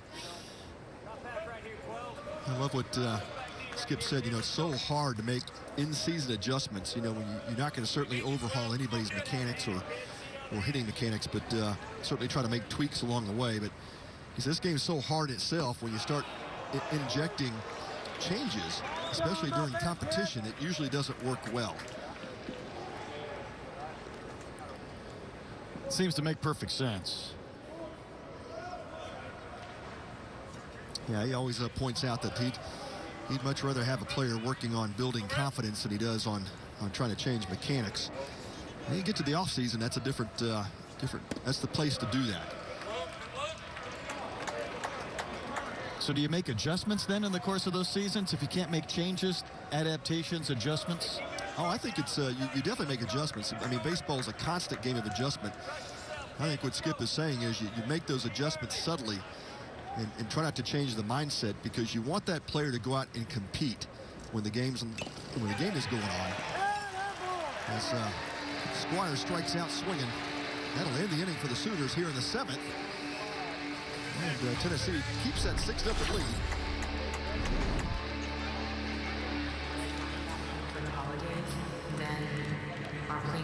No matter who you are, and actually no matter what the year of car you're driving, there's nothing like the Sewell customer service. Everything is seamless and everything is well calculated, well thought out. I would love to think that it's just me, but I know that they do this for every customer. I'm a Sewell customer for life. Discover our wide variety of new and certified pre-owned vehicles at Sewell Cadillac.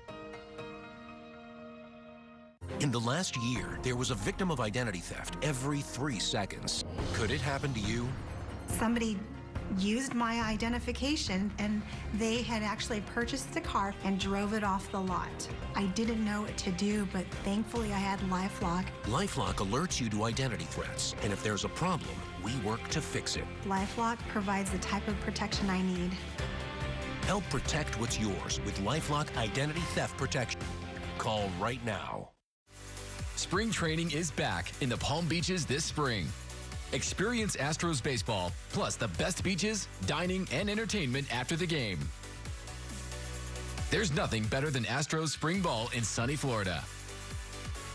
For tickets and more, visit astros.com/spring to book your trip.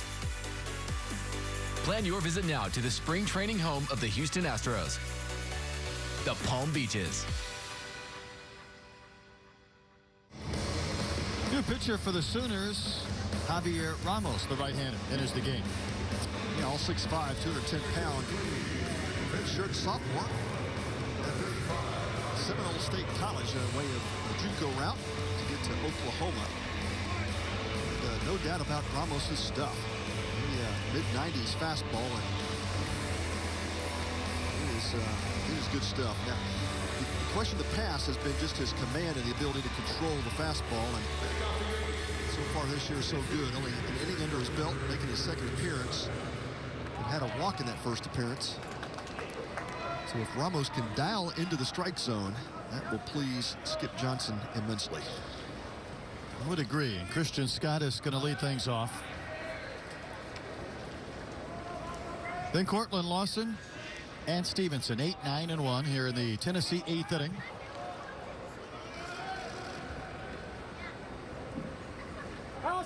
Volunteers jumped out of the gates. They led 5-0 after 3 innings, and they have not looked back, trying to win the last 2 games after losing to #1 ranked Texas on Friday in the nightcap game.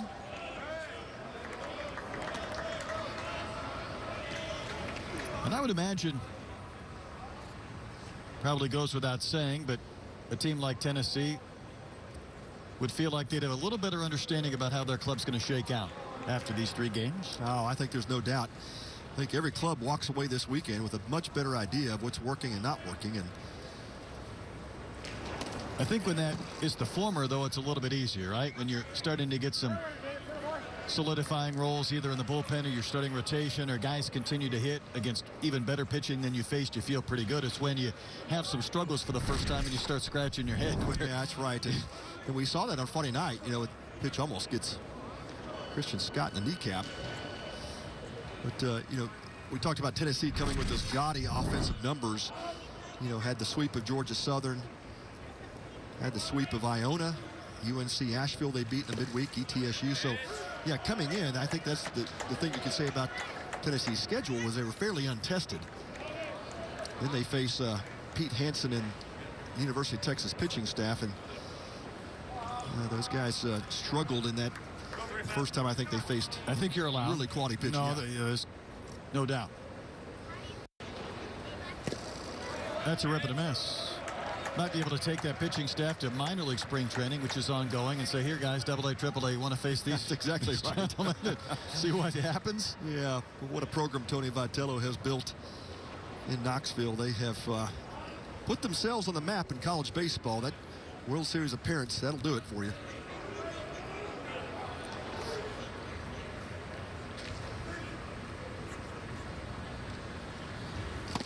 Two in there for strike 3 called. Scott goes down looking. At least Astros fans for many years knew of Tennessee because of Chris Burke, but also Phil Garner, his attachment. That's right, yeah. To that program, and Todd Helton with his tremendous seasons as a member of the Rockies. As you see this strike 3 called, all of a sudden, though, you're right, though, you're in the College World Series or contending for it, and that program's notoriety expands across the country.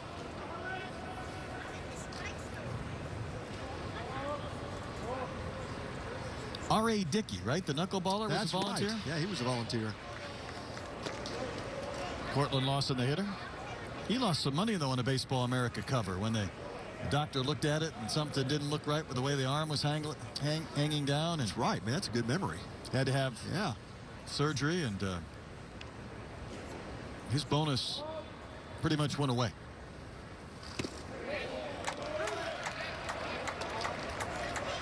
There's a guy, though, that found his way back to the major leagues, changed his look with a knuckleball. That's right. Had a couple of big years. Yeah, that's right, because he was not a knuckleball pitcher when he came up. Correct.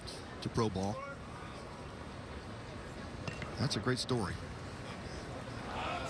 Lawson has singled and walked today, hitting for the 4th time, facing Ramos, and that one is going to be popped up, back, and out of play.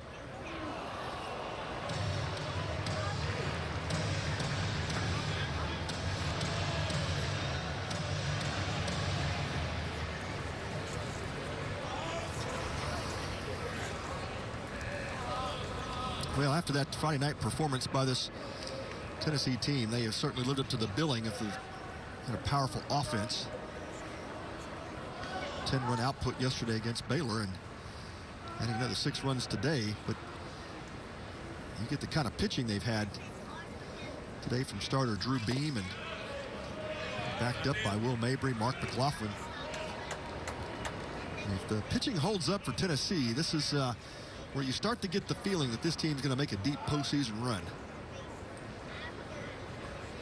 I'm sure there's some coaches in the SEC saying, yeah, that's what we need. One more top shelf power in this conference to go along with Vanderbilt, Ole Miss, Mississippi State, Arkansas, LSU. Coach Schlossnagle trying to build A&M back up too, even though they really never were that far removed from being a pretty good program. The count's gone full here to Lawson. Florida's had their times to shine over the last decade. Auburn had the #1 pick in the draft a few years ago, Casey Mize.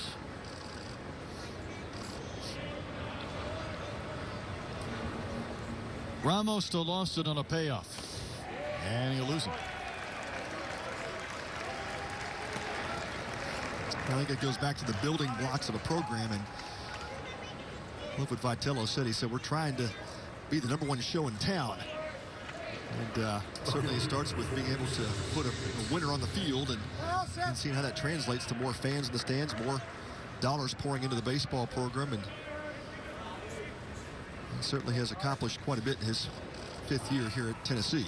I think that's part of the change of college baseball. These sports are no longer draining athletic budgets. They are revenue producers.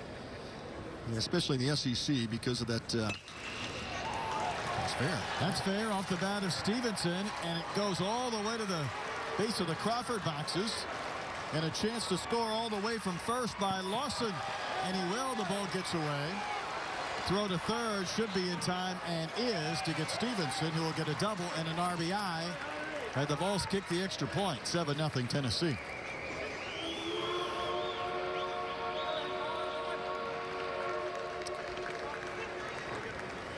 A nice swing by Seth Stevenson. Catches the fastball middle in and gets it right down the line by the diving Cade Horton.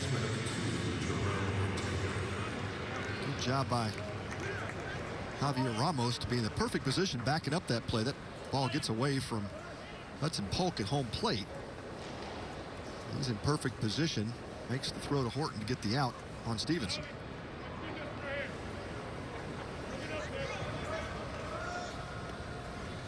Here's Ortega.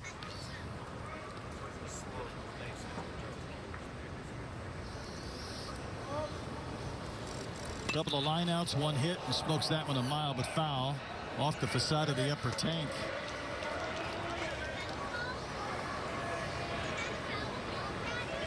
And this is a pinch hitter. This is Blake Burke. So Burke will hit for Ortega. Burke has the 11 at-bats and a home run this year.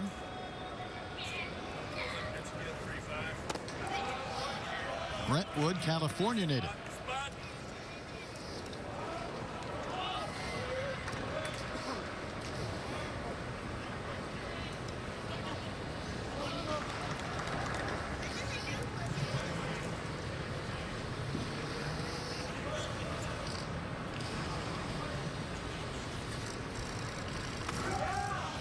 Pitch is down and in and missing.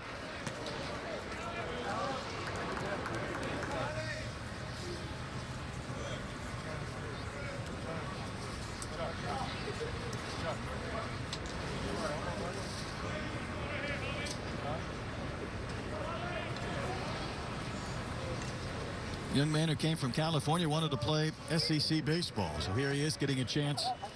Pinch hit late in this game at Minute Maid. Might do more than that. Lifting one to left. Back to the Crawford boxes. Goodbye. Pinch hit home run from Burke. Making some memories here at Minute Maid. Everything working right for the Volunteers today. And Tony Vitello pulling the string on the pinch hitter. And Burke gets the ball. Taco into the Crawford seats. Got the second home run. They get the 3rd home run of the day for Tennessee. Jordan Beck back in the 1st. Christian Moore in the 3rd. And now Burke here in the 8th. Didn't exactly load up, did he? Just a nice, effortless swing. Yeah, that's what happens when you barrel a ball up. Got the Ramos fastball and turned it around.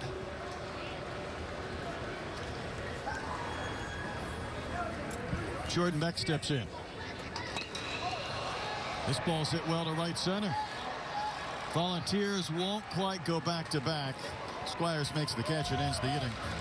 Tennessee adds a couple of runs. It's now an 8-0 Volunteer lead. Our daughter was Watch me. Watch me shine with every snap. Born to move fans, to cheer and clap. 2 different legs, that's how I play. One built from science to help me on the day.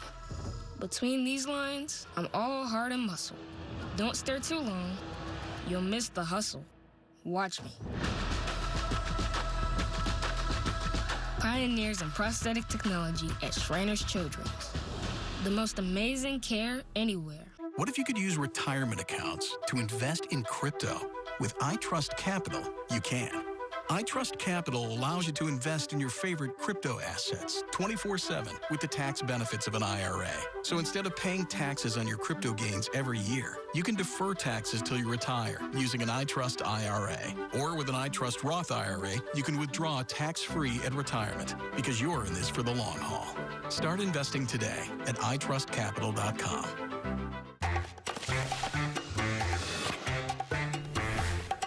With Home Chef, you're home free when you're craving a home-cooked meal. Our oven-ready meal kits are easy to make and even easier to love.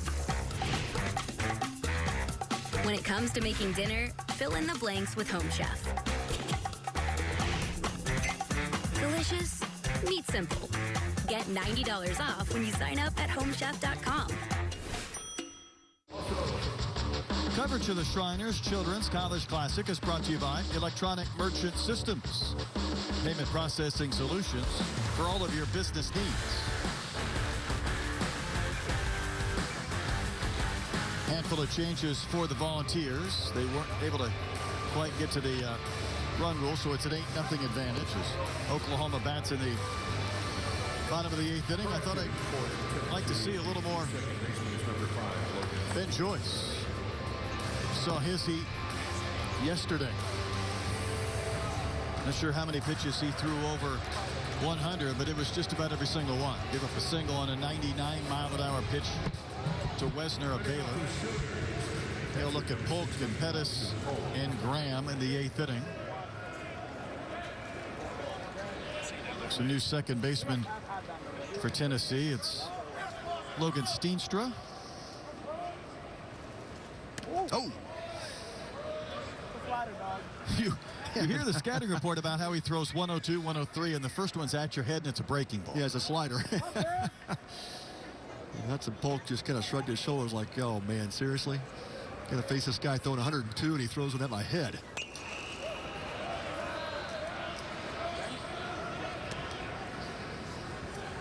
Yeah, you always like to see how these power arm pitchers bounce back after Joyce's appearance yesterday against Baylor. And now his second day in a row. What kind of velo will he feature today? Yeah, keep going, baby. A measly 100. He's not warmed up yet. Yeah, as I say, not only does he throw hard, but sports the rubber arm to boot. Of course, only had the one inning yesterday, but you know, you down the bullpen, you're warming up, you're throwing before the game. It's not just the pitches you throw in the game to get ready. How about that one at 101 on a strikeout of Polk? It's hard for those power arms to bounce back. Joyce is showing us he can do it. If you weren't with us yesterday, Joyce pitched back on February 23rd against UNC Asheville. Had 10 pitches at 100 miles an hour or more in one inning of work, including one that registered 104. That would be probably tops in the major leagues last year, if you'll correct. Of nearly 750,000 pitches.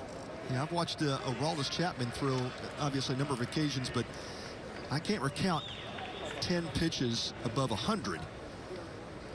And he's usually right around that triple digits, but yeah, that's impressive. It was 99, but elevated to Kendall Pettis.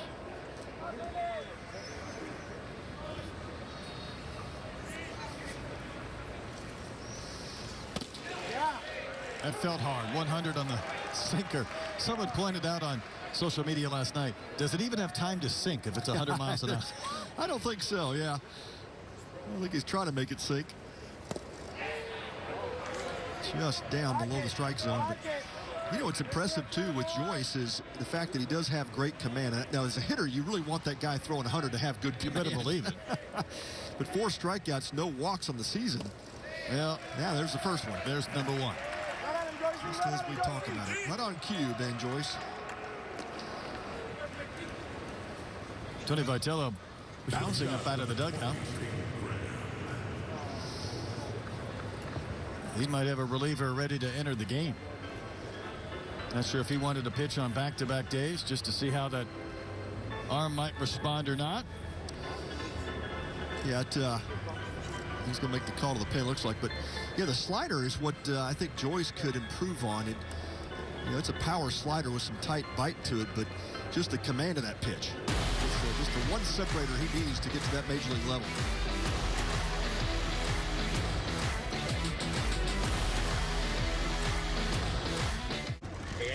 This is gonna be tough. I mean, that's a bag full of Whataburger's Buffalo Ranch chicken strip sandwiches with tangy buffalo sauce and creamy buttermilk ranch, melty Monterey Jack cheese, and 3 crunchy chicken strips. How long will you have to wait before you enjoy yours? Oh, about that long. Whataburger's Buffalo Ranch chicken strip sandwich is back for a limited time, just like you like it. Texas, it's Ford Truck Month. Let's get after it in a Ford F-150 with an available work surface on the tailgate and on the inside, or a new Ford Super Duper with the best available diesel horsepower in its class and an available 12-inch touchscreen. Get after our best offers on Ford F-Series, America's best-selling trucks during Ford Truck Month. Drive F-150 with 0%, 0 down, and 0 payments for 90 days, plus complimentary maintenance at your best in Texas Ford dealer.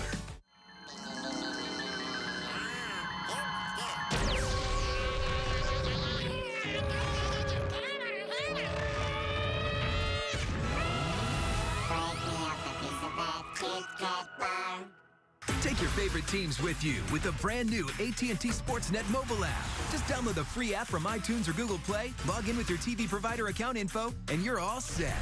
Don't wait. Download the new and improved AT&T Sportsnet mobile app today.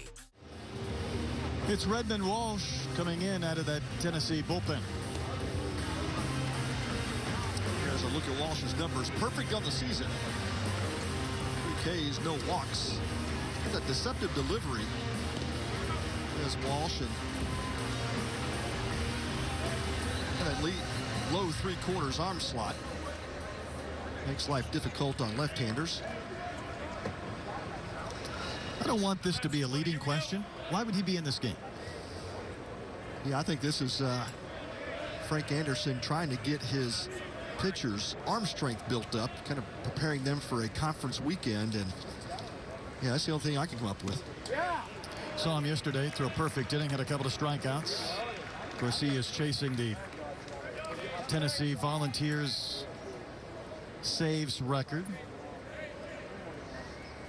It's at 17, needs to get to 23 to catch Todd Helton. Chopper into the hole. Lawson will bounce and throw to second, and it's not in time to get Pettis. So Peyton Graham's going to get a base hit in his 4th at bat. Yeah, speed on both sides of that equation with Pettis and Graham running. But yeah, I think that's what Tony V is trying to do here, is just build the arm strength up, see how these guys bounce back in successive days. Walsh also throwing an inning yesterday, as you talked about, but yeah, good arm side run with the fastball, and also features change and slider. Fastball upper 80s, but that good arm side run, good sink to it. This is Mason Lowe, came on defensively to play second base.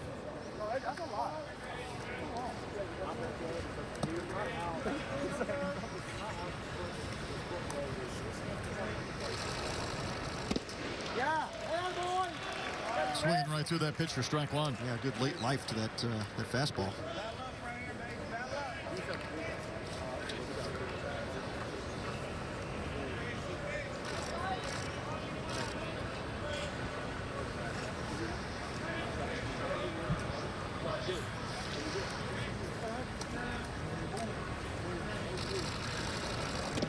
Walsh will run that one outside. Walsh is the 5th pitcher used by the Volunteers today here in this inning.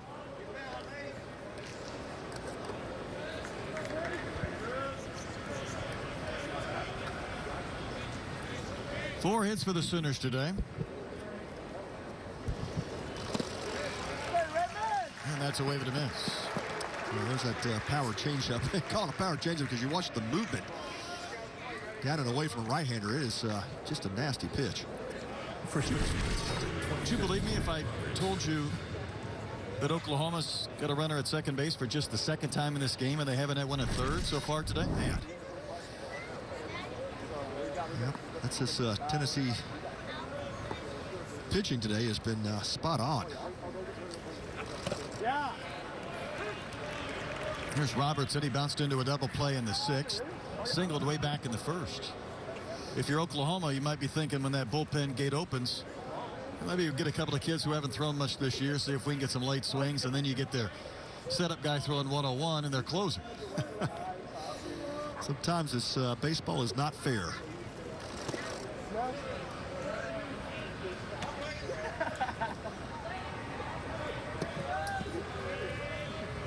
The 8-0 lead, but chance for OU to nick away here.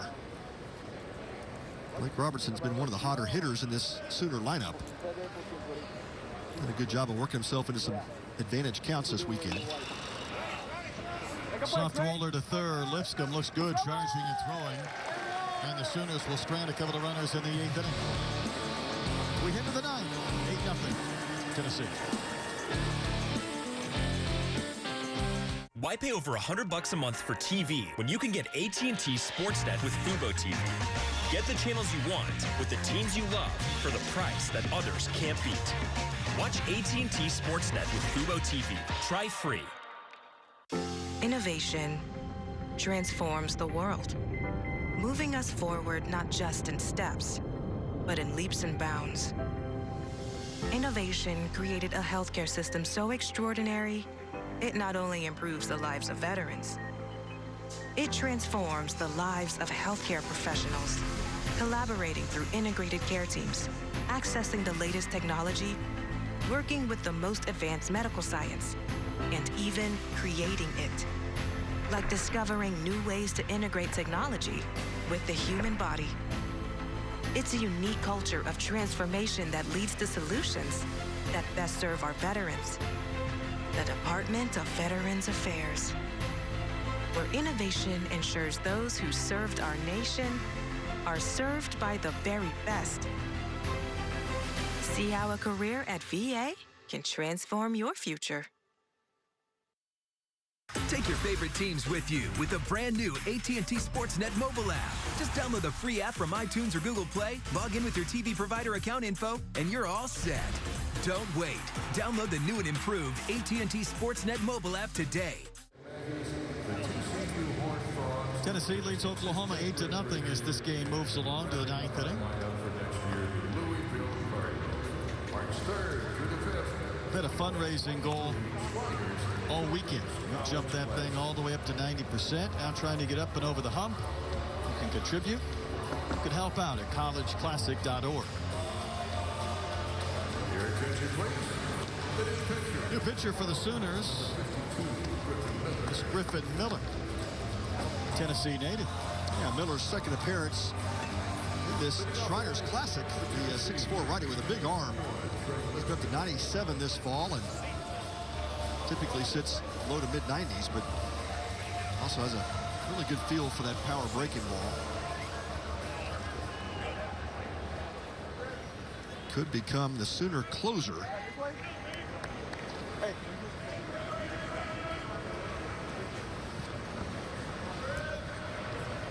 Trey Lipscomb, the cleanup hitter, leads off. The back end of the Sooner bullpen awfully good. You've got Jarrett Godman, who already has a save. You've got Trevin Michael with a couple of saves, and Griffin Miller certainly in that class. A lot of options for Skip Johnson in his back end of his bullpen.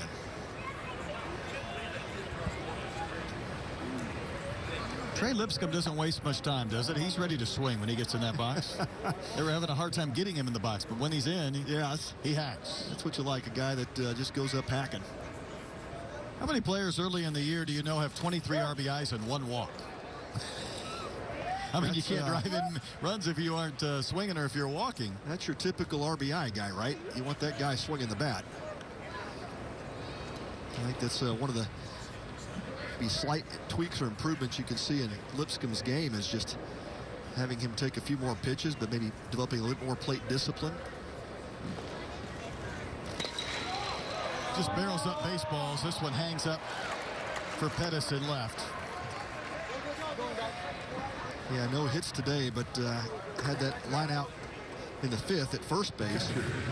Second line out of the day. He has barreled up 3 baseballs. Nothing to show for it.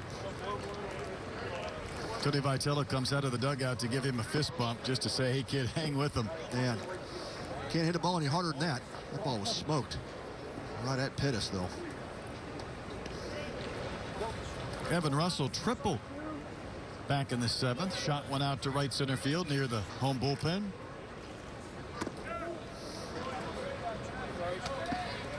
It would take one base runner to give Christian Moore one more chance to bat and a chance to get a triple for the cycle.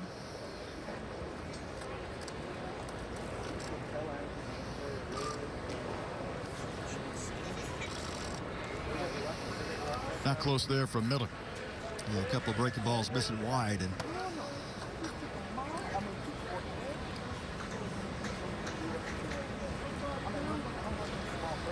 Game 2 will be UCLA and Texas. Wait and see what type of start time we have on that one. It will not be 3 o'clock, however.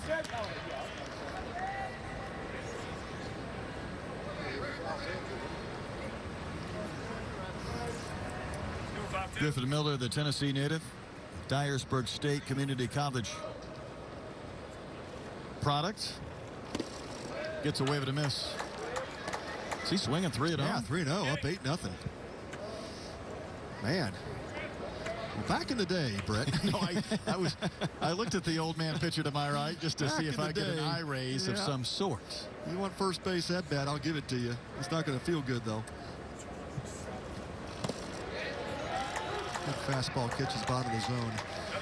Yeah, I think that's where baseball's changed a little bit, right? You know, you have these unwritten rules in baseball, and you know, you get 7-8 run lead late in the game. You're not stealing bags. You know, it's that would create a little bit of a crisis maybe 15, 20 years ago. Maybe not so much now. Shop at a third. Horton kind of let that ball play him. Yeah, that was the old do or die play, and he had to make a run at it. Try to catch that ball in between hops, and it just short hops over his glove. Had a lot of spin on it. You can see the top spin and just bounds up over the glove of Horton. First baseman number 40,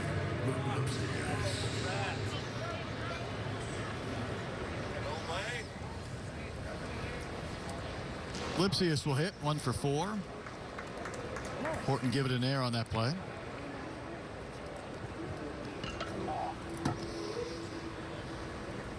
It's the first error in this game.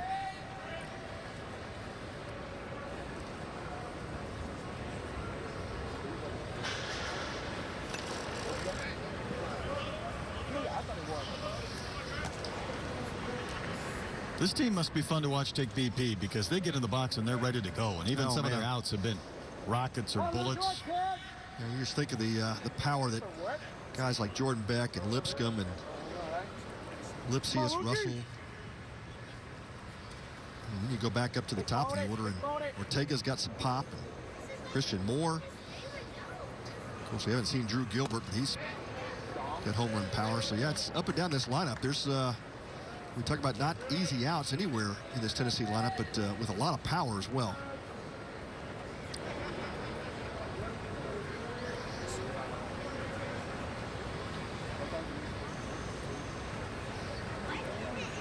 Miller's 1-1. Healthy rip and a miss.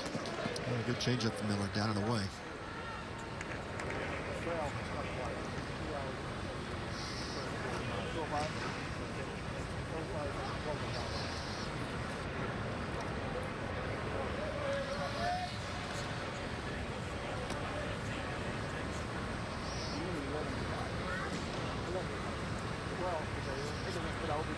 Pause before the 1-2.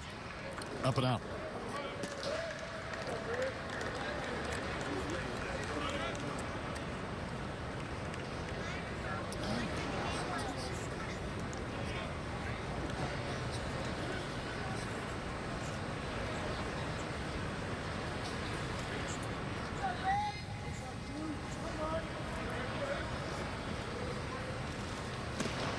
That's a wave and a miss. Lipsius will K, and that is the second out of the Tennessee ninth inning. 3 changeups in a row from Griffin Miller. And some good movements here. Catches Lipsius out in front. Yeah, I'm not sitting 3 changeups in a row either. Can't say I would. Does give Christian Moore. Well, before I say that, he's going to be lifted for a pinch hit. So no chance for the Christian cycle. Moore to come on, for the coach. cycle. He needed a triple, so I guess it wasn't exactly like he needed a single. Logan Chambers will hit.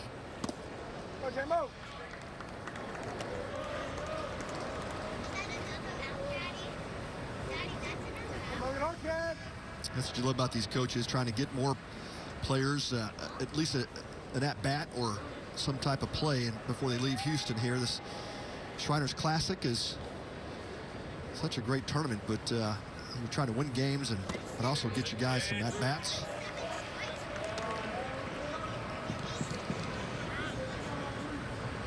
Chambers getting one here, 1 for 9 of this season, a Bryan, Arkansas native over there in the Little Rock area.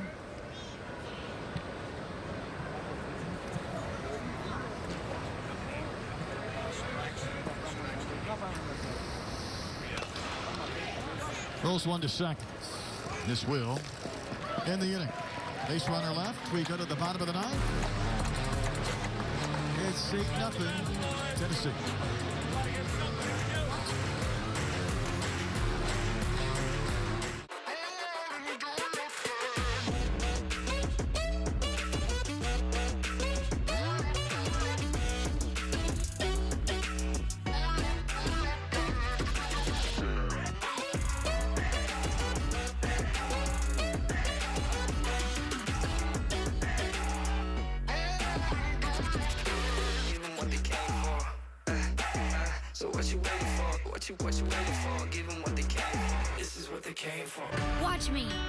Watch me roam, discover, explore.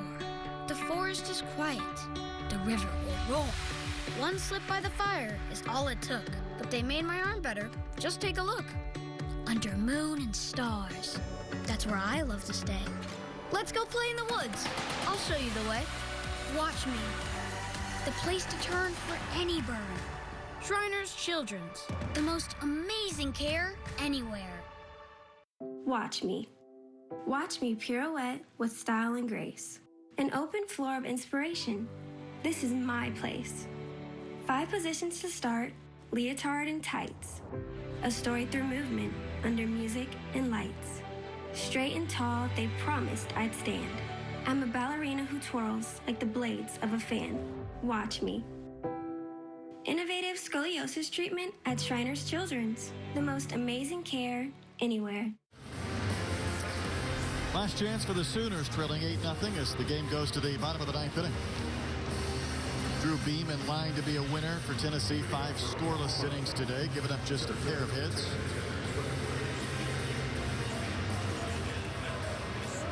Walsh got the final 2 outs in the 8th. Treadaway, Crooks, and Horton, the scheduled hitters for Oklahoma. Sooners again have not had a runner reach third base in this game. Well, Brad, unless the Sooners did this massive comeback going. That'll be 0-3 for the tournament, but Skip Johnson, I'm sure, will be disappointed in what's occurred here result-wise, but I love what Skip told us. He said, look, the game of baseball wants you to feel sorry for yourself, but you can't allow that to happen. You just move on day to day, look to improve, get better, and there's no doubt Skip and that coaching staff, Clay Van Hook, Clay Overcash, Reggie Willits, Britt Bono, they'll have these guys bouncing back. It's just been some early season stumbles for the Sooners out of the gate. And a lot of home games coming up. Yeah, you got to cover that, bro. Can get in a little bit of extra work, take as much BP as you want. Be in your confines to be able to look at video, get the scouting reports and such. Yeah, that's where you work your way out of things. You obviously, persevere and through adversity. We talk about that a lot in baseball, just a game of failure. Hit well to left. Treadaway is going to have extra bases. That one's rolling back to the infield, and Treadaway's going to try for 3, and he'll make it. And that's the play we mentioned earlier in this ballpark. And you can't fault Lawson. He hasn't played here much. Shortstop has to go out on that play. Yeah, that's exactly right. The center fielder came over to assist. And that's the difference between a double and a triple. It sure is, yeah. And it's just the nuance of Minute Maid when that ball goes high off the Crawford wall. If your shortstop's not out there backing up that play, that's exactly what results. Treadaway with the extra bag, and now the Sooners with a chance to get on the board. Jimmy Crooks, the hitter. Couple of strikeouts and a single so far in his game ledger.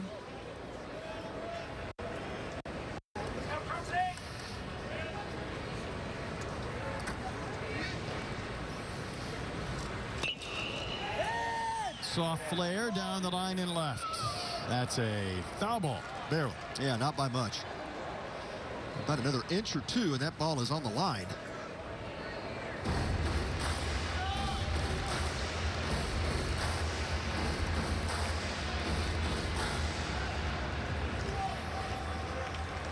Well, good sign for OU today. We talked about the middle 3, middle 4 in the order that need to produce, and you're starting to see the spark.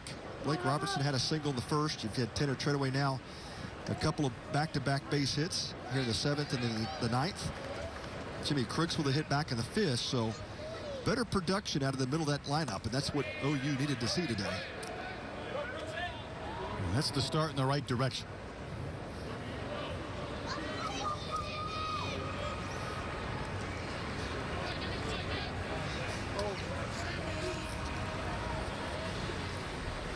Walsh is 1-2. I got him.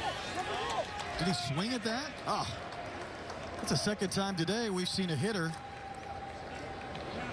swing at a ball that rode so far in that he just couldn't get out of the way. And to add insult to injury, that's a strikeout to Crooks. Man. Yeah, tough pitch. Watch what happened. That ball just tails in and hit him in the gut. Oh, man. That's a tough one. Ward on the 3 on his jersey, and then has to see the Volunteers appealing, and he's in pain, and then when he sees strike 3, he's like, you got to insult to injury right there. Got to be kidding me, he's saying. Yeah, Redmond Walsh, how about that fastball just takes off? Man, that ball moved about a foot. We mentioned earlier the Texas Longhorn player that swung and missed at a ball that hit him in the helmet. Yeah, that's right. Between the eyes above the helmet. Yeah.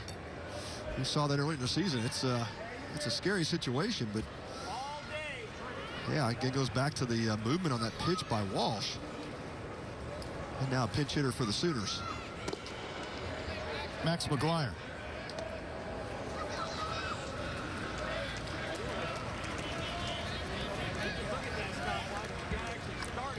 California native. Hitting for Cade Horton. I recognize that last name. Certainly may. Looks like his dad as well. Don't know if Mark McGuire's in the building, but a chance for Max to get a little action here in this Shriners Classic. That's right. Former big league slugger Mark McGuire. His uncle Dan was an NFL quarterback. Capistrano Valley High School. It's a nice sound to it.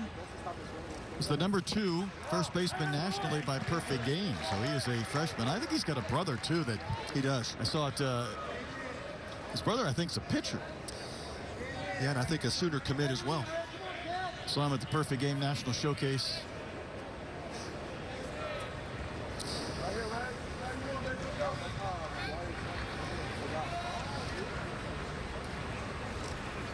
The 2-2 is down and out.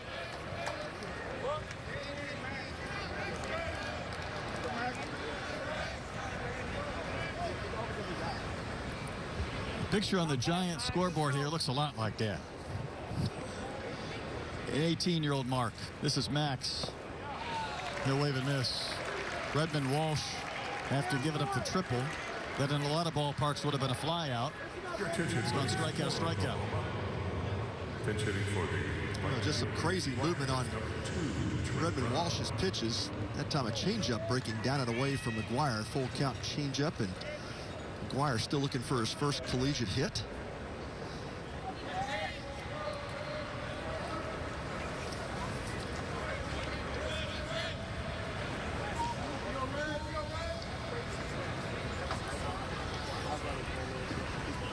Another Sooner pinch hitter, Trent Brown, takes the box.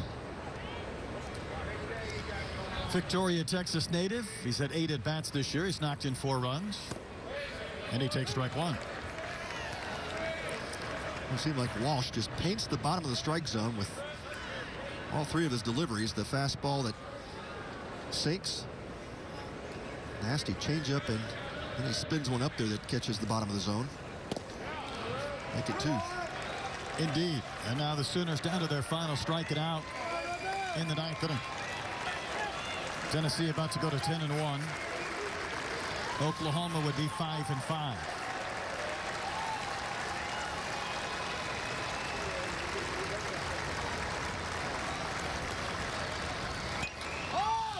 Mile-high pop-up. Steenstra is underneath it. And the game's over, and Tennessee has an 8-0 shutout. A little rocky top in Houston. How about the Tennessee Volunteers bouncing back for 2 wins in a row after losing a tough one to Texas on Friday night. They take care of business and send the Sooners home with an over.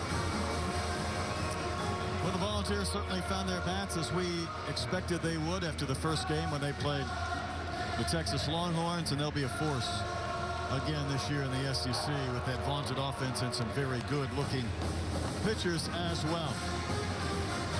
One more game coming up before our evening finale. UCLA and Texas will take over in about an hour.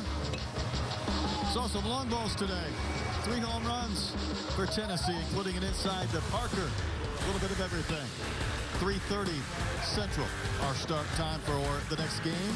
Again, UCLA and Texas. So for Pat Combs and our entire crew, I'm Brett Dolan, thanking you for watching. Once again, Tennessee shuts out Oklahoma 8-0. So long for now from Minute Maid.